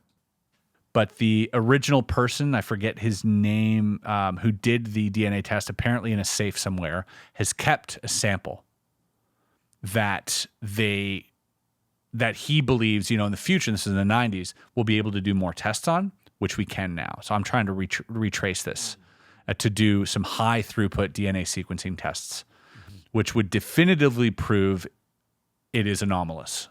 It is unique. That would be huge, because then we can firmly say that although this doesn't prove extraterrestrial, it certainly points to it with Peter's story and the fact that no other living person on this planet shares these characteristics. I mean, that in and of itself points to hybridization. It points to genetic modification. It points to this alien. I think it would be a huge win. So it is, for me, it's like the mic drop. It's like the proof, all right? I mean, it is the closest thing we can get to it. People want to believe that we're going to have something that we've, that is a new element or that is a new fiber of something. Everything's made of the same things. But what we're showing now is something that just doesn't exist in the human population. That is, to me, coupled with his story, how would he know any of that prior to giving the hair? How has the hair not been taken? I mean, is it like, why hasn't it been confiscated by Men in Black or whatever, whoever comes around and picks this stuff question. up? Like it's kind of, that part's kind of shocking. Well, he never told anyone. Okay. He kept it very private, and he only had Bill Chalker under, his own confidence take it. But the book was written. But then the book came out, but again, the hair has already been tested. Okay. He has a part of it. He has the shaft, doesn't have the root, which contains less DNA. But nowadays through PCR, we're familiar with PCR with COVID testing. So what that is essentially is, and I had to do a lot of research on this to figure out, what I'm talking about. But essentially with DNA, when PCR came around, the guy who invented the PCR tests won a Nobel Prize. And he's the only Nobel Prize winner to describe what seems to be an abduction as well. Like he was taken. It was a whole other story where he was coming home and he sees a glowing raccoon talk to him and then has missing time, so some type of like screen memory or whatnot. His daughter as well at the same location, and a friend as well, as they were celebrating his Nobel winning prize, also experienced a glowing man, missing time. Very anomalous. But that guy that invented the PCR test, essentially what it does is it takes a small piece of DNA and it replicates it. It clones it to an infinite amount of times. And so that's why it's revolutionary for like crime scenes. If you have the smallest trace of semen or blood or whatever it is, you can then replicate it a bunch of times so you can do all these different tests. And you can now, today, with AI, put it through a computer and it compares it to every other DNA ever in existence ever and gives you back all that information, all that data, So it is groundbreaking technology. So hopefully with this small sample that still exists, and perhaps with his hair, if he's ever willing to part with it, we would be able to do these high throughput DNA sequencing tests through, using PCR method. What's it going to take to get that done? So right now I'm talking to Peter. We're talking to the geneticist. He's got to go into his safe and find it. And I'm like, Peter, I will fly to Australia and go into that safe myself. And I want him to be present during the search. I don't want any room for error here, because I think it's of the highest importance that we do this. Again, we have the proof already. We already have the DNA evidence of the 300 sort of sequencing tests that have been done with this. But skeptics would say that's not enough. They would say there's still margin for human error or machine error. And that if you did the high throughput sequencing DNA test, which is like 3 billion tests essentially, it eliminates human error completely. So that is what would be needed for a peer-reviewed study of this hair. And so now we transition into, legacy science and mainstream science. Now we finally have something to be like, here you go. There. You got to get there before the Men in Black get there and take this thing. And because now that it's like public and you're talking about it, like that hair is gonna there's gonna be people showing up and taking that freaking hair, man. Yeah. Hopefully we can get all that done before. Right. Yeah. If you need help with that project, let me know. I'd be glad to support that project. And I'll keep you posted. Yeah, for sure. That's super important. Yeah. Super important. So it's one of the most, I think for me, one of the most compelling cases featuring actual DNA evidence. Now, there's been cases of implants, anomalous metals, abrasions, scoop marks, all of which, the scoop marks, by the way, Peter had as well, there's all of these, but this is a different. Yeah, this is different. So like, is there anything that for you could be a possible reason why that this might not be what it looks like it is? No, I don't have any. I'm not smart enough to think of an answer there, but you would have to have like a perfect storm of events. Now, correlation doesn't mean causation, but if you look at his story, you would have to have some type of, contamination by a rare Mongolian haplotype person that contaminated this blonde hair, which wasn't his, and it wasn't his wife's, and it wasn't his dog's. They took other samples to create, a base sample test and make sure that it wasn't, to have something to go off of. So that would have to that he would have to have access to, or that this Asian person would have to contaminate this Basque rare haplotype hair. Do you know what I mean? But then also have the CCR5 deletion. It's such a perfect storm of events. Even if whatever answer you have is true, that is still insane. Right. Whatever explanation you have. So it's so anomalous that no matter how you slice it, it's just strange, high strangeness. Crazy. Yeah. Crazy. Let's take a break. Let's get a bite to eat. We'll come back and chat a little bit more. Sounds good. Good stuff. All right. Welcome back. Thank you. Yes, sir. So you are, Bob Lazaar. Yes, I've had the pleasure of meeting Bob. Okay. Yeah, I wanted to let people know kind of what your thoughts are on that situation, just being one of the biggest cases out there, and kind of get your thoughts on that for people. Yeah, definitely. I'm pretty sure your audience is familiar with Bob Lazaar. If they're not, he's a whistleblower, came out in late 1989, revealed that he had worked on a secret program at Area 51 at a base called S4, which entailed him reverse engineering essentially the propulsion of one of these UFOs that were captured either through some type of archaeological dig or found in the ocean by the Department of Naval Intelligence, apparently, which was on his pay stub. And so Bob came out publicly to George Knapp, on the news at first anonymously, and then came out publicly with his real name, fearing for his life, wanted to get sort of put the record straight and make sure that he was safe.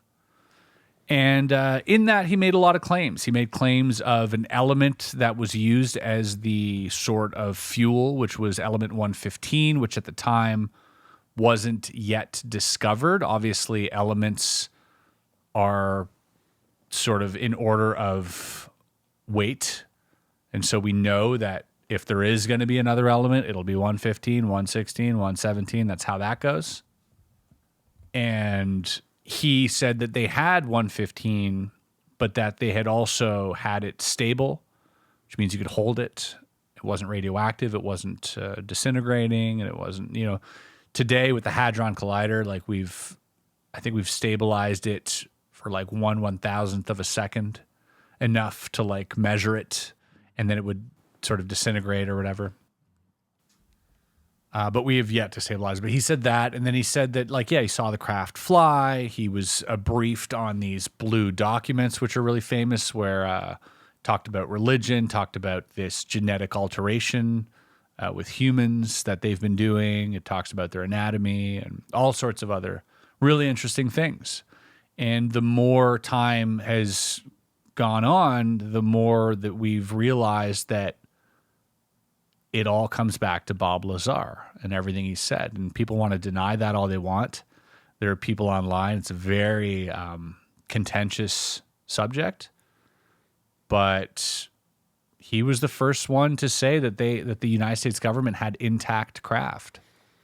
You know, prior to that, they were all crashes, and they were all, and you know, he was saying a lot about the compartmentalization, just things that really made sense, and especially now with the other whistleblowers who've come forward, everybody's looking back at Bob and being like, "Oh yeah, this is kind of what he's been saying the whole time." Right. You know, so having talked to him, you believe him?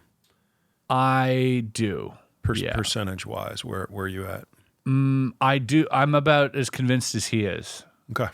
Yeah. Cool. And Bob is still skeptical of a lot of things. You know, he knows what he worked on objectively. He's like, I was in the craft, you know, and he knows that. He's like that. I even asked him, you know, could you have been fed something? Some drug or like, you know, because there are all these theories online. He's like, oh, you know, they gave you stuff, but it was more like vitamin B or whatever for like allergens and stuff. But he's like, no, when you know something, you know something. Like if I said I was at Matt Bell's podcast studio and somebody goes, yeah, maybe you were drugged. No, right. I know the difference. Right. If I was, you know, and if I was at home tripping on psilocybin and then hallucinating that I was doing this podcast, I would know that. Right. I would know that after, be like, dude, I hallucinated the most real thing. Yeah. Right. Yeah. But I wouldn't be like, I was at Matt Bell's podcast. Really? No, I was physically there. I took a plane. I went there. No, it was a hallucination. So, you know, the same goes for him. He gets really frustrated with that. He's like, no, I was there. Like, there's certainly now he is also aware that there was passage material, meaning that there was documents that he was reading. And this is no secret, but when it comes to compartmentalized projects and programs, they will feed you false information on purpose that is uniquely tailored to you, so that if ever you talk to someone else and that information finds itself to be public, they can trace it back to you, right? So that's a method they have of keeping their secrets. And so Bob understood that. But everything, so he was briefed on 3 different things. He was briefed on 3 programs: Sidekick, Looking Glass, Galileo. All 3 of which use gravity. Sidekick was using gravity in a way that would create some directed energy weapon. Looking Glass was using it as some type of experiment in time dilation to perhaps peer into a different timeline, the past, the future, what have you, time distortion. And the one that he worked on was Galileo, which was using gravity as a propulsion system. And everything that was in the propulsion system briefing turned out to be true. Take from that what you will. Yeah, it's really interesting. And then, so fast forward to today with the Whistleblowers Today and kind of what people are referring to as the program and these people that are coming out of the program now. Like, can you paint a picture for the kind of the nuts and bolts of like how that works and some of the secrecy involved and the people that are coming out and whether or not, I mean, these are people that are testifying in Congress, you know, and very consistent stories that seem to be credible, believable people. You know, one of the guys, Jake Barber, went on to the Skywatcher program, and but like, what can you maybe describe the program for people? Sure. Prior to all that, I will say, Bob Lazaar is the original whistleblower. Yeah. He didn't sign adopts or approved. He didn't go through the proper channels. He went out on national TV and just spilled the beans. He did it in fear of his life, under duress, and he did it in hopes that other people would follow. nobody's really since followed. We've had a lot of whistleblowers, which I think have been great. However, there is a recognizable difference between somebody spilling the beans and somebody going through the channels to become a whistleblower. Now, I understand national security, but you tell me about national security after Bob came out. Did the world become a more dangerous place? Did we, no. Like, it turned out to be fine. So there is a stark difference there, and that's not to denigrate the work that the current whistleblowers are doing. Again, I do have a tremendous amount of respect for them, and I can't imagine the type of stress and the repercussions that they're going to have to go through. It isn't easy, so my hat's off to them. But there is a difference there, and I don't think people need to recognize that Bob was the OG whistleblower. Hopefully now we can have that framework to keep the whistleblowers safe, but to also get the information out, not just in a SCIF. And a SCIF is a secure compartmentalized information facility. It's where they go to talk about things. Nothing's recorded. And it's where Congress is briefed by these whistleblowers initially.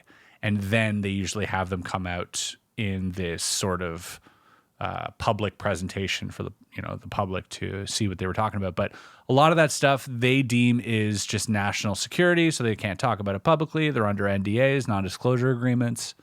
They can't talk about it for fear of losing their pension, losing their job, losing their family, losing their lives in some cases. But the program, essentially, and this is where it gets incredibly complex, it isn't some small part of the government that is in charge of everything. It is messy as all hell. It is compartmentalized, meaning that there is subsections in every category of the military and intelligence, both private and in government, that have different levels of knowledge of what it is we're dealing with. And that compartmentalization is preventing anyone from speaking to each other. So you could have people in the Air Force capturing things on radar that are the Air Forces that they don't even know about, and then they call it a UAP. So that type of stuff exists too. You have people in the naval programs that are so deep that are working on things that they've retrieved in the ocean that other parts of the Navy have no idea about. And so compartmentalization is good for national security, but it's bad for discovery, and it's bad for the advancement of technology and everything else because you can't work together and compare notes.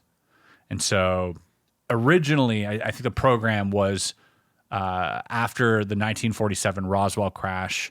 Allegedly, there was a group of people put together called the Majestic 12, which this leaked in the 90s by Don Berliner, or was it Don Berliner? Yeah, there was something that was given to Stanton Friedman. It was like photos of these documents that were allegedly from the 50s, briefing Eisenhower on this team that they've put together of the who's who in science and Army and Navy and everything else to collectively put a lid on the UFO stuff, kind of like they did with the Manhattan Project, to prevent adversarial eyes getting on this technology, but also to prevent public upheaval and unrest.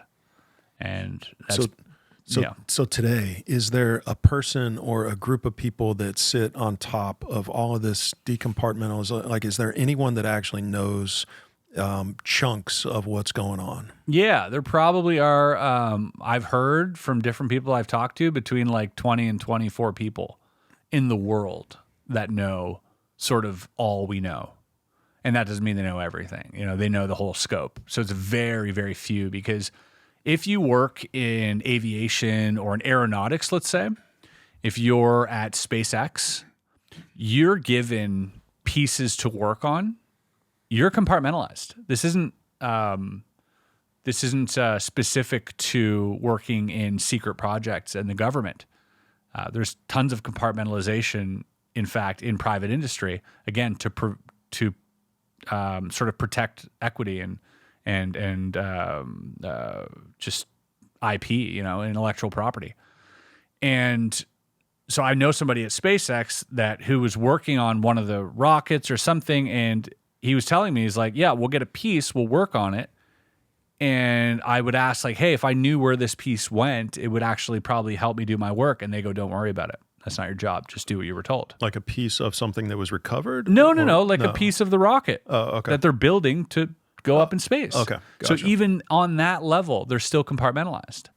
They're on a need-to-know basis because, again, like they're preventing leaks from going out to other companies that are perhaps, just competitive.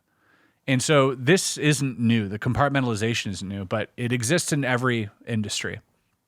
And it kind of, it can kind of work against you. And so if you're at Lockheed Martin or Raytheon or Crane or SAIC or any of these, Northrop Grumman or whatever contractor, you're given something, an alloy, let's say, or whatever. Your first assumption isn't this is alien. Your first assumption, being in that position, is, oh, this is some new tech that we're working on. This is high-tech stuff that's probably not going to come out for another 20 years, 30 years, which is about the time frame that the government has. They probably have like a 30-year advancement on a lot of the tech that we have now for military purposes. And so that's what you're assuming. So you can be given an alloy. You don't know that you're working on alien craft. So it's possible to keep this a secret. If you break it all up and give it to these companies, and by the way, they give it to these companies, these private corporations, because they're protected. Their intellectual property is protected. You can't subpoena them to be like, show me what you have in your inventory. And the government knows this, which is why they give billions of dollars. You can look this up, to Raytheon, to Boeing, to Lockheed, all these guys. They bid for these absurd projects and get paid so much money to keep it hush. If the government, like the Navy, let's say, had one of these in their possession, technically Congress could subpoena that, right? It wouldn't be that hard because it belongs to the people. But if you're private, they don't have the rights to it, which is why they're trying to pass the UAPDA, the UAP Disclosure Act, to help the government go into private organizations to basically retrieve anything that they might deem to be exotic of otherworldly nature. But therein comes a problem too, because you're like, well, who's saying it is other? Maybe it is just advanced tech and you're just stealing my IP now. So it's a nebulous sort of spot to be in. But yeah, that's essentially it. If there's somebody that knows everything, I would put my money on Putin or the president of China. Those guys have been in power for a very long time, and they aren't in a transient position. They aren't just in and out like the president of the United States, right? Which is just an employee. Why would you brief them on 70 years of history if they're going to be there for 4 years? And so, but the other guys, it's like Putin, there's no compartmentalization there. No, everything goes to me. Right. And so if anybody knows, I think those guys know. Yep. Makes sense. Yeah. But what about so maybe the 24 people in the world, or give or take, whatever the number is. But like, what about within the United States? Like, who would be the primary people? Or is it anybody publicly that anybody would even have heard of that might have? I would doubt it. Yeah. So it's like these individuals that are behind closed doors within the Pentagon somewhere? I wouldn't even think so. No? I don't think, according to witnesses like Michael Herrera and other witnesses that have come forward, a lot of these factions appear to be military, but are more like a paramilitary. They don't have insignias. They operate with sort of black budgets, blood money, whatever it is, cash transactions. It's a very dark part of it, I think. And I think for it to remain secret, they got to do a lot of nasty things. And you can't put a badge on that. But they're able to get like exotic materials to these private contractors like Lockheed and other people. Mm-hmm. And so they're in a position to tell Lockheed Martin to study this material that we found or recovered or whatever, and to reverse engineer it, and to develop us some component of some craft or whatever it is. Maybe they were trying to reverse engineer But so like, what is the primary goals of the program? Like what they're reverse engineering. Yeah, control weapons, dominate. Yeah. Yeah. So weapons. It's the military. Military. It's the military industrial complex. Yeah.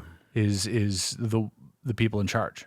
Like those are the ones that are contracting people out, right? And so it is as it's always been, like if the government found a drop of water, first thing they do is figure out how to drown someone in it. Like that's their main objective, is to create weaponry.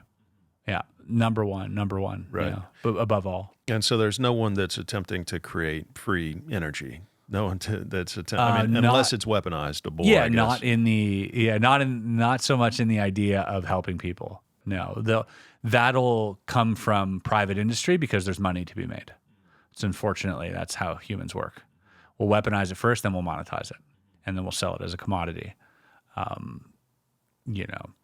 think anyone out there who has enough swing to, publicly make this available or to help mankind, I think it would be a great detriment to everyone else working on the program and their objectives, and probably wouldn't last too long, is my guess.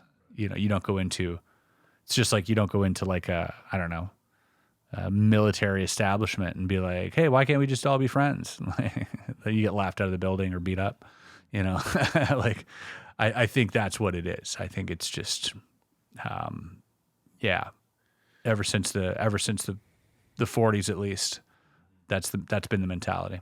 But so like, does anybody even know how it would work from like a logistical standpoint between these unnamed people that don't have like a Pentagon official, like title even, that's they're working with these private contractors? Like how do those transactions even go down if the people that are behind this don't, like, they're not a part of the system? Yeah, I mean, there's $3.7 trillion in unaccounted money at the Pentagon prior to 9/11. That might be a place worth looking. Like, obviously, they failed every single audit in the last forever. So I don't think money's an issue. I think they don't even need paper trail anymore. Like, people just don't care. The money goes, they speed and they say, oh, sorry, we just don't know what it's national security. And then you can't ask any more questions. They're sort of hiding behind that veil. And then, I mean, I think just a combination of, like, probably a lot of deep underground military facilities that are scattered across the United States. Somebody who's done a lot of research into this is UAP Gerb. It's just people check him out if they're interested in the legacy program talk. He's much more knowledgeable than I am as well, and he's done just a lot of groundwork on following the paper trail back to a lot of these private corporations. And he names names, and he follows up on a lot of them. So he's been doing great work. But yeah, it seems like there's trillions that have been spent on these deep underground military facilities and these railways between them. So if you're going to move something, you're not going to do it above ground. You're going to do it underground. And, it's trillions of dollars. Like, you can do whatever you want. Yeah, I'd love to talk to Gerb at some point. Yeah. He is he's into some he's diving deep as it relates to some of these guys, right? Yes, absolutely. Yeah, he's very, very deep. He follows up on a lot of witnesses, and he's been talking to a lot of witnesses that are not public, and he's hunted them down, in fact. So they have not come to him, where sometimes, somebody might come like, hey, I've got info. No, these are people who do not want to share the info, that he's kind of cornered them. And they went, all right, I'll tell you, but nobody else, And so I think that is pretty high in terms of, like, conviction level for me, that what they're saying is true. If you're being, hunted down and then tell me what you know type deal, versus someone else coming forward. And then there's, like, the deathbed stuff too. I think the deathbed stuff is incredibly compelling as well. You look at even Harold Malmgren. Jesse Michaels did an interview with him 3 days prior to his passing. And it was just like a bombshell after bombshell, like, about the program. You look at guys like Carl Wolf. What were his big messages, Malcolm? Just the fact that they have recovered stuff that specifically during nuclear tests, that things would come down, and that they recovered, and that he held. He went to see. So there is a program. Also, like, his life is so bizarre, like how he was almost groomed from a young age to be in the position that he was in, to be this like wunderkind who like was a genius and was so young, but in charge of so many things already. You know, he sat as an advisor to 4 sitting presidents, which is all stripped from his Wikipedia, by the way. They've deleted all his entire Wikipedia. They've made him a lobbyist. Just absolutely desecrated his legacy. How much of the phenomenon do you think is actual extraterrestrial versus, or whatever you want to call it, sure, interdimensional alien, or advanced, alien versus like man-made? Like, I mean, when we talk about like the Nimitz event, and, right. you know, I mean, what's your conviction on that? Hard to say. I don't know. I don't know, because I just don't know how far we've come with some of the technology. Yeah. There's no way of telling, you know, and although perhaps we don't have the capability of replicating what they can do, does that mean we can't retrofit it to what we have? I think that's probably where we're at with our technology, is just kind of like, you know, build a spaceship, or like, okay, well, you know, maybe we can make it look different if we add some paneling to the sides or put some lettering on it, like that type of stuff. But I don't think we can actually replicate it. I think the second we can replicate it, by the way, and the second we can bounce around at will, is the second it's over. And so you become the most dominating force, even if you're not the government. If you are this secret faction, you can take over the world. You know, it's that powerful, right? So I don't think we're there yet. I think we would have seen the repercussions of that. They would be a little bit more apparent, but I do believe we're like driving around in them, you know, and kind of like mid-level utilizing some of the tech. But again, if I drop my Tesla off in the 1600s, you know, I don't know, man. It's like you're gonna drive around it until the batteries run out. You're gonna figure out how to drive it until the batteries run out, and then what?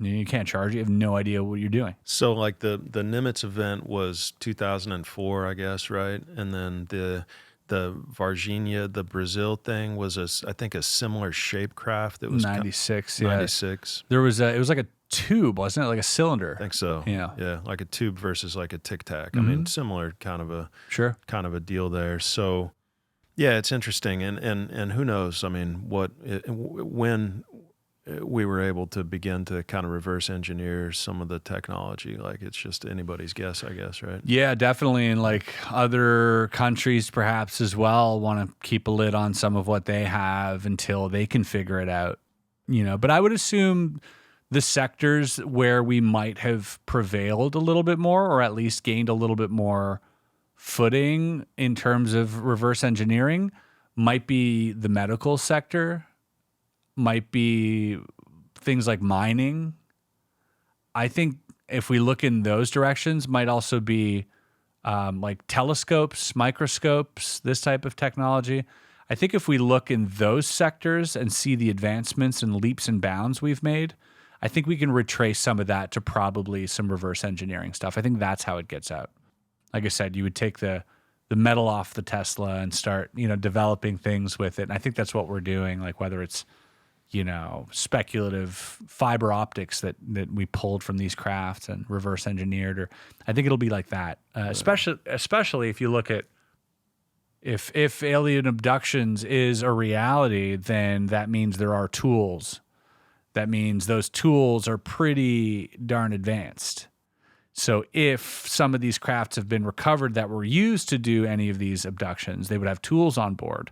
Those tools would have been reverse engineered and probably introduced through private corporations, and, you know, made somebody filthy rich by selling patents to these, perhaps surgical tools. And and then put out in the market, and then like it would advance our medical tech, by the way. Yeah.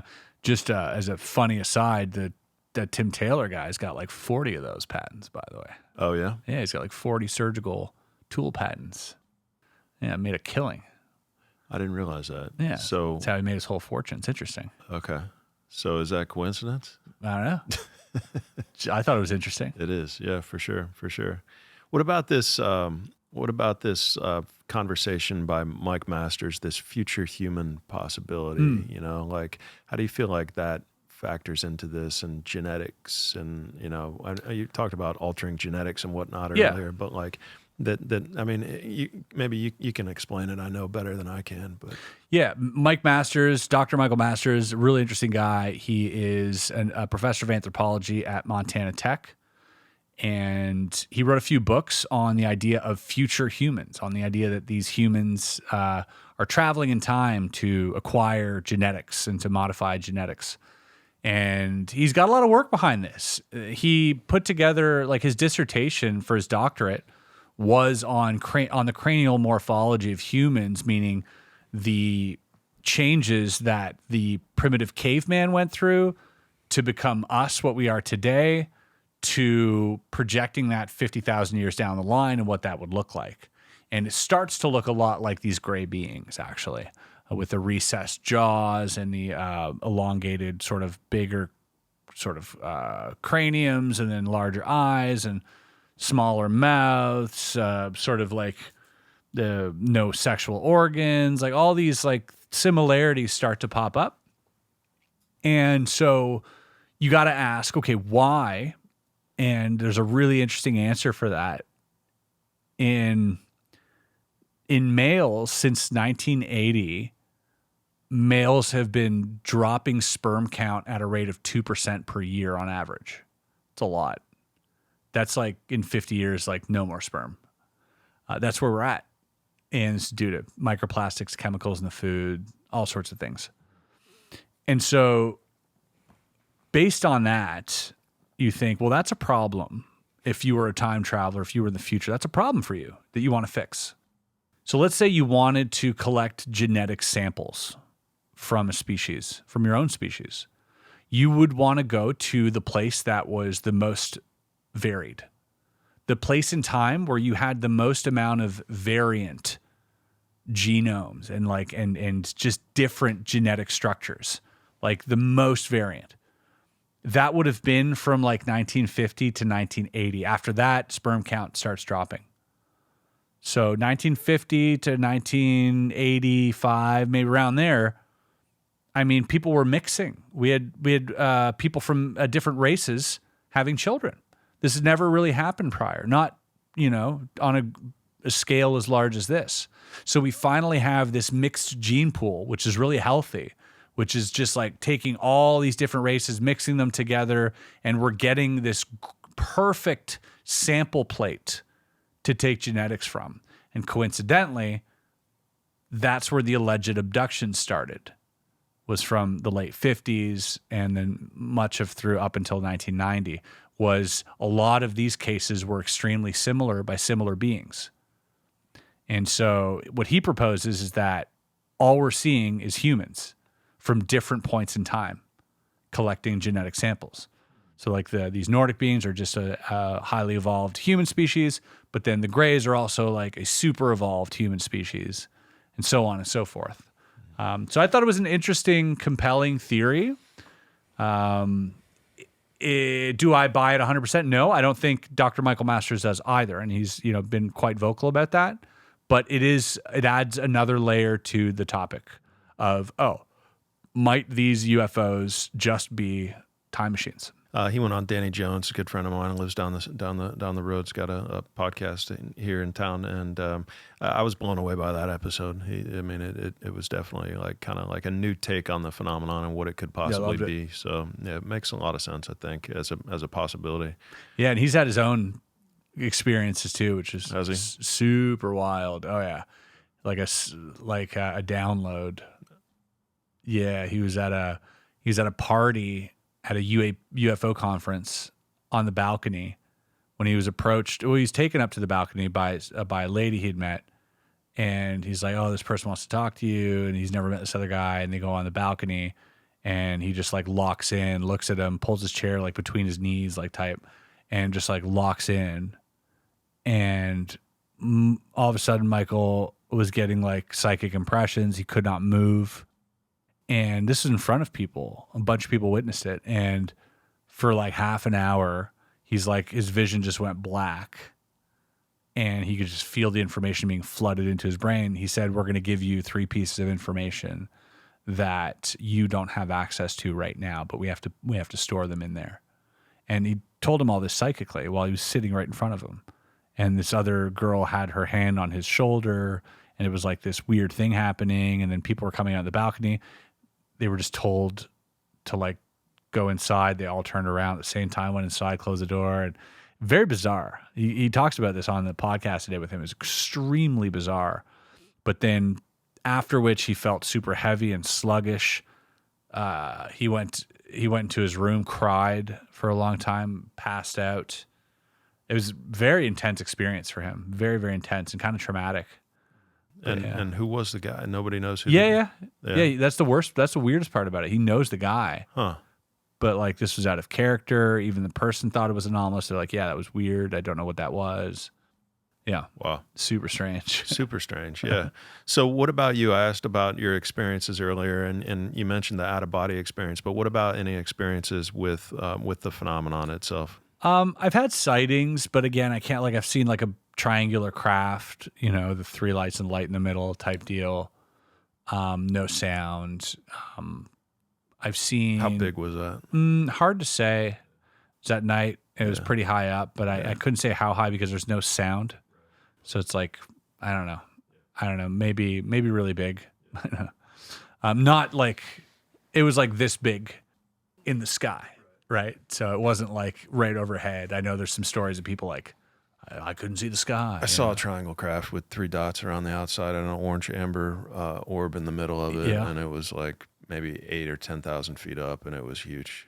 It was like 4 airplanes, 2 football fields. Whoa, yeah. I mean, it was a big craft. But I mean, my wife saw it. Was it slow moving? Very slow moving. Yeah, mine too. It was kind of like going over like it was nothing. I was like, it was kind of like underwhelming. Actually, I was like, yeah. What is it? Like? Is that I was like, there's no sound. Your brain's like, it's not a helicopter. Right. Well, it's not a plane. Right. Well, what is it? Well, it's not a drone. It's not. And your brain's kind of glitching at trying to make sense of what you're looking at. Yeah.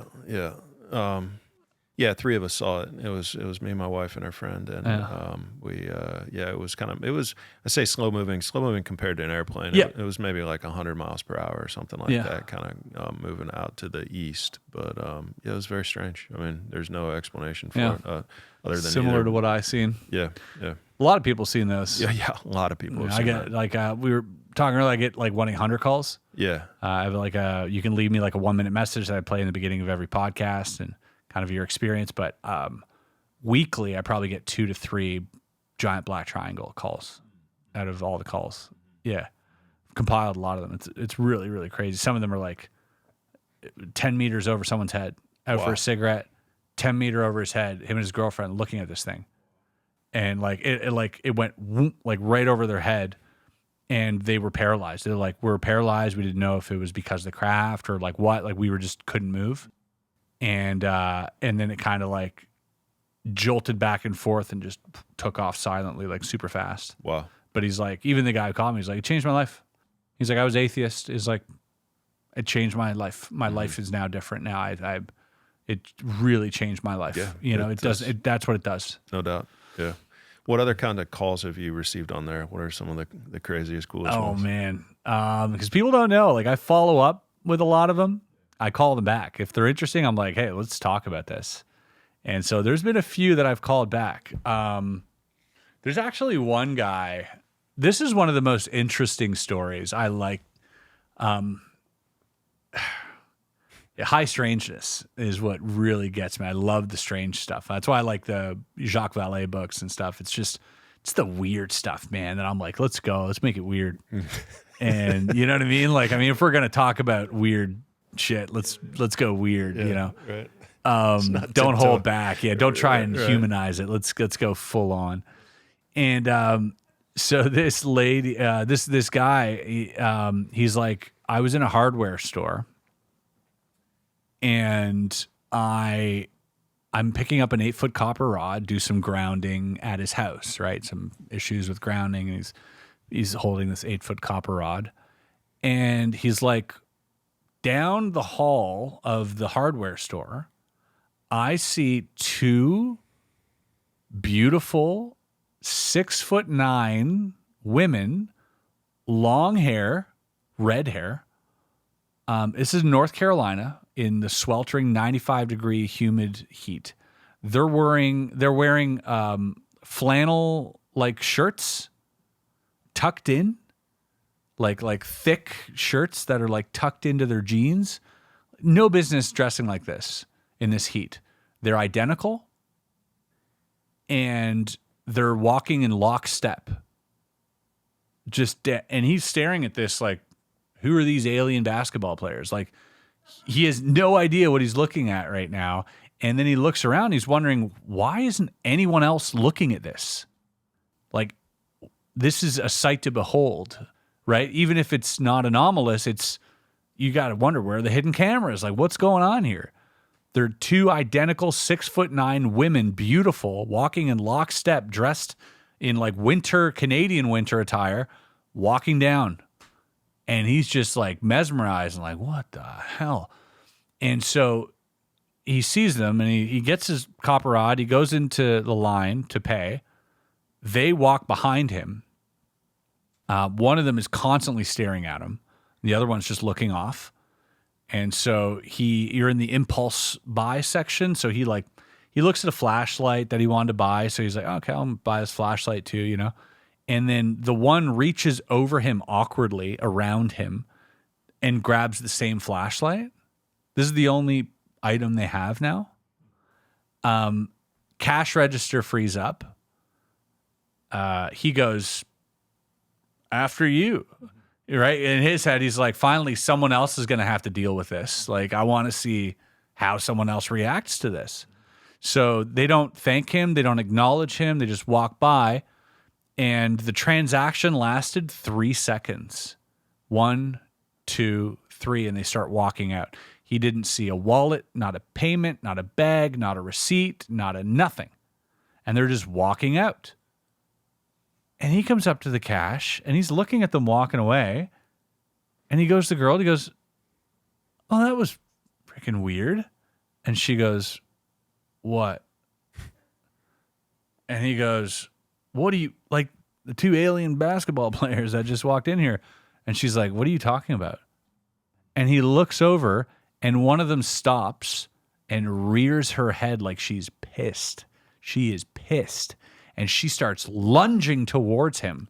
They're about 30 feet away. She cleared half of that in 3 strides. Like, she's like coming towards him, when all of a sudden he hears another, like a voice in his head, not his own, scream, stop, like a female voice, which he then took, it was the other one telling her to stop. Oh, wow. And he's terrified at this point, holding his copper rod and his stupid flashlight. And he's like, and then she turns around, meets the other one, and they walk out in lockstep once again. Wow. He grabs his stuff and runs out the door. He told me, he's like, I shoplifted. He's like, I don't steal. He's like, I stole it. I ran out the door, and nobody said anything. He's like, I just took the stuff and left. I never looked back. I never went in to pay. I just grabbed it and left. I stole these things. And he ran outside to get a last look because he was so like so confused. And and they were gone. Wow. And he goes, he was never interested in the phenomenon prior to that. He's like, but that rocked his world. He's like, now I know something's up. So completely changed his outlook on this stuff. I speculate that maybe the copper rod had something to do with the interference there. There are books by David Jacobs where he talks a lot about, he was a historian, but a psychologist as well. He was, one of the great, he's still around, but he's one of the great sort of regression hypnotherapists to work with abductees, and wrote a lot of books about this matter. But essentially, these people are among us. and they're getting away with things under our noses. In stores, they're just shoplifting, they're doing whatever, and we would never know because they're like controlling everything. In these books, the same things happen. I've heard a same take from Nick Pope, who used to work at the UFO desk in the UK. Same type of thing. Bunch of strangers walk in. They look confused. They all buy one pencil, 10 of them, and they pay with like a giant note, and they don't know how to take the change. They don't know what change is. And like the lady was so freaked out, she called the police and said there's aliens in my shop. Like, you know, just some confused tourists maybe, but that's wild. yeah, these stories seem to have this high strangeness of like, what do you make of that? Right. You know, maybe the phenomenon is a lot So weirder weird. than we'd like it to be. It's so weird. Yeah, for sure. I mean, all the different experiences that different people have is like, yeah, it's wild. So, what store? Do you know what store this guy was at? I could find out. Yeah. And do you know when it happened? I could find out. Okay. Yeah, I'd be interested to see a camera as well. Yeah, I might be able to like contact the company and like get a, you know, I don't know how far back the surveillance. I think it was like might go. 2022. Okay, that might be tough. Usually they might delete the stuff by then, but Right. if you can find out, Sure. and if you need any help trying to pull that, I will. from them. I'd be happy I'll to message them. call them. Yeah, Yeah. so- Yeah, and those type of calls, I mean, those are my favorite. yeah, for sure. Or unverifiable nonsense, but Right. it's absolutely thrilling. Yeah, that's crazy. Can't imagine what that must have been like. Right. So is that like and you're talking to this guy and he seems like he's Yeah. telling the truth. Yeah. Yeah. No reason to lie. I'd call him back too. Yeah, there's so many cases. There's another guy too. He left a message. I played this one on one of the episodes, and it was like, "Hey, I was working with a guy. He's like, I'm a therapist, and this guy, he had an office down the hall. Anyways, he admitted to me that he was in fact an extraterrestrial, and I said I didn't really believe him, and then he did something which proved it to me. And anyways, just wanted to know if anyone else has had this experience." And I'm like, what? I had to call back. Yeah. Everybody in the comments were like, call that guy back. Yeah. So I called him back, and I was like, hey, this is Chris Ramsay. He called my 1-800 number. Like, and he's like, oh yeah, how you doing? I was like, oh, good. I was like, can you? And we ended up talking for like an hour and a half, and it was the most insane story I've ever heard. He told me that, in fact, this guy working down the hall from him, who was very intelligent, had degrees in theology, physics, psychology, a very smart person. And they would talk about these existential things all the time together, talk about aliens and all sorts of stuff. And this guy was the guy who had the practice. He actually had 3 offices, and the offices had like 300 clients total a month. It was like a good business. And he did spiritual healing. He admitted to me later in the call when I asked him about it. So essentially he would help people see. He said since he was a child, he could see entities around everyone. Some of them had more, some of them had less. They were different entities. Some of them were confused why they were there. Some of them were just taking notes, like all this weird stuff. And he goes, I could see them. And through his practice, he would help other people see them. And that would make them go away. And so the guy that he met down the hall calls him one day and he goes, hey, could we talk? He's like, I can't hang out tonight. He's like, all right, well, he's like, maybe I could just tell you over the phone. He goes, tell me what? And he goes, I'm a hybrid. I'm an alien. And he goes, really? Okay. And, he's kind of open-minded. And he's like, all right, and then he goes, let me show you. And he proceeded to, as he put it, put the mute button on his mind. He's like, that's what happened. He's like, I could still hear, but my mind was now muted, like just. So the hybrid muted the other guy's mind? Yes, from a distance. Wow. Just whoop. Huh. And he went, oh. And he's like, I wouldn't have thought anything about it until it happened to me again from a girl I was dating who also admitted to me she was a hybrid. And she did the same thing. But she did not want me continuing my practice. He encouraged it. He was like, he loved what he was doing. She did not. And she said that if I don't stop, they're going to kill me. And so I didn't stop. And then all sorts of things proceeded to happen. Cars running into the building multiple times in a week. People getting brain aneurysms around him getting a brain aneurysm and surviving, and her telling him that was an attempt, and like all this like wackadoodle stuff. And I'm like, this is insane. So the most insane part is like, I'm like, well, what'd you do? He's like, well, I shut my practices down. He's like, I had to. So all practices closed. And I'm like, well, what do you do for money? And he goes, oh, they said they'd take care of me. I go, what? And he goes, yeah, they're paying my bills, and then they also give me tips on investments. And he's like, I'm good now. Wow. And I went, no way. And I'm like, would you like to go public? He's like, not a chance. Huh. And he's like, nope. And he's like, I'm good. This is a good gig. He's like, I just wanted to know. I called just to know if anyone else had gone through that. Had anyone else been done what had been done to him? And like, he was just curious. And so I put him on to David. He didn't know about David Jacobs and this hybridization program and this like manipulation of humans and integration of aliens into our society. Like, he didn't know any of that. He was completely clueless. And so I put him onto that. I haven't talked to him since, but yeah, I hope he's doing good. You should, he doesn't want to give up that gig and go public. He's got it made, man. He's also afraid. Like, they try to put a hit out on him, right, apparently, you know? Right, so. right, yeah. So the other guy, so not the crazy girl, you wouldn't want to reach out to her probably. The guy, he went away. He went away. Yeah, he disappeared. I asked him about him. He said, one day his office was empty. I couldn't call the number. There was no connection anymore. He's like, I was friends with him years after that. After he'd like talked to him for like a couple of years. They were like hanging out. They would go for beers. He said it was the weirdest thing because like they'd be hanging out. And like I said, he's open-minded. So he's not like judging him or anything. He like became his friend. But all of a sudden like 5-6 other guys would like join them wherever they were.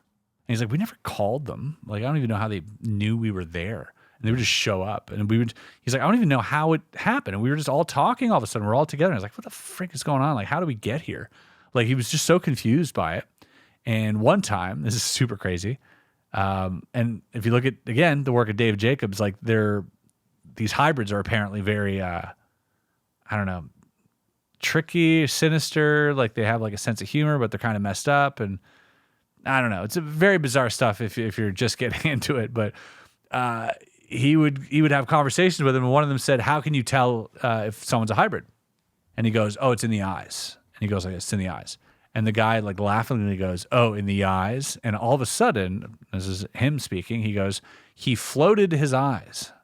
And I go, what does that even mean? What are you saying right now? I'm like, he fluttered his eyes? And he's like, no, he floated his eyeballs. His eyeballs came out of his head and were floating around and then went back, and they all started laughing after that. I'm like, what are you saying? This is insane. This is absolutely insane. So, I don't know whether he had like a psychosis, his brain just broke, or if they did this through suggestion. Like, through hypnosis, you can do a lot, right? I don't have to actually take my eyes out of my head. I can just make you believe it through hypnotic induction and suggestion. So perhaps there was like some element of, them messing with his brain or something. I don't know. I'd like to keep an open mind, but it's a wild one. That is wild, for sure, for sure. Yeah, you get to explore a lot of cool stuff on your channel, man. That makes it fun to be able to. That's a great idea to set up that and to take calls from people. Out of the total calls that you get, do you think like how many of them do you think are credible versus people that are just Many are credible? Because nobody has anything to gain. Yeah. Other than being featured on the show. Yeah. But a lot of them don't give their names. A lot of them are, and they're not like super crazy stories. Most of them. Okay. They're sightings. They were like, hey, we're on a family vacation, and a big silver disc was just hovering above the tree line. We watched it for 15 seconds, and it shot up into space. Like, things like that all the time. Black triangles, orbs. They were outside. A lot of times outside, people having a smoke is like a big thing. People having a smoke. I guess they're looking up at the sky a lot then. But they're outside having a smoke, watching a satellite, what's clearly a satellite, stop, and then go off in the other direction at like super high speeds. Like these type of things all the time. And sometimes people send me videos to my email and pictures and stuff. And I've had some really interesting ones where I'm like, man, I don't know what that is. Yeah, I couldn't tell you. So the sheer number, again, I've had thousands of calls, is staggering. It's staggering how many people have a story. Yeah, that's awesome, man. Awesome. Very cool. Well, good. Yeah. Anything else from your show that's worth sharing? Any other big things that you're working on or thinking about? Yeah, I'm working on putting together a podcast tour next year. Nice. This is the first I've ever talked about it, but I'm not going to go into too much detail because we're still setting things up. But hopefully in 2026, I'll be doing like a live podcast through North America, hopefully like in different spots, and just to like meet some of the people who watch the show, bring on some guests, just kind of do a little road trip out of it and have some fun. So that's something cool. exciting I'm looking forward to doing. Nice. That's awesome. Yeah, that'll be cool. Well, good. Yeah, I mean, it's been amazing to talk to you. Obviously, I would love to have you back at some point. Of course. But just an amazing conversation and great to get to know you this trip. I've really enjoyed the time that we spent together and kind of learning from you and getting your perspective. So very refreshing and, like I said earlier, very logical, intelligent perspective on things. That's it's a complicated subject. I feel like guys like you and Jesse Michaels and UAP Gerb, you guys are kind of like the ones out there for me right now that are the most credible and interesting from a just open-minded perspective standpoint. You guys connect a lot of dots, like in terms of like putting things together and analyzing different cases, but unique cases, and kind of formulating logical theories about them. So I appreciate the work that you're doing, for sure. It's really incredible work. And I know that you're passionate about it. You love doing it. So it's not really work. It's It's work. Yeah. Yeah. But you get you get to experience some cool stuff with the guests that you have on and the topics that you're exploring. So, any where can people probably already know where to find you and follow you, but if you want to remind people about some of your Sure, stuff. yeah. First of all, thank you so much. Yeah. It's been a pleasure talking to you as well. Thank you to Ryan as well and your whole team here. You guys have been awesome hosts and just really set up a perfect vibe for talking about this type of stuff. Made me hyper comfortable, and so anyone who's ever thinking of doing the show, nothing but high praise here. This has been really nice meeting you as well. Awesome. Everybody here. I guess just check out Area 52 on YouTube, or any of the audio listeners. You can check it out on Spotify as well, or iTunes, wherever it is you get your podcasts. We post once a week on every Friday. So nice. Perfect. Very good, man. It's been great. Really enjoyed it, like I said, and hope to stay in contact. So great show. Really appreciate the conversation. Let's keep in touch. Thank you, Matt. Awesome.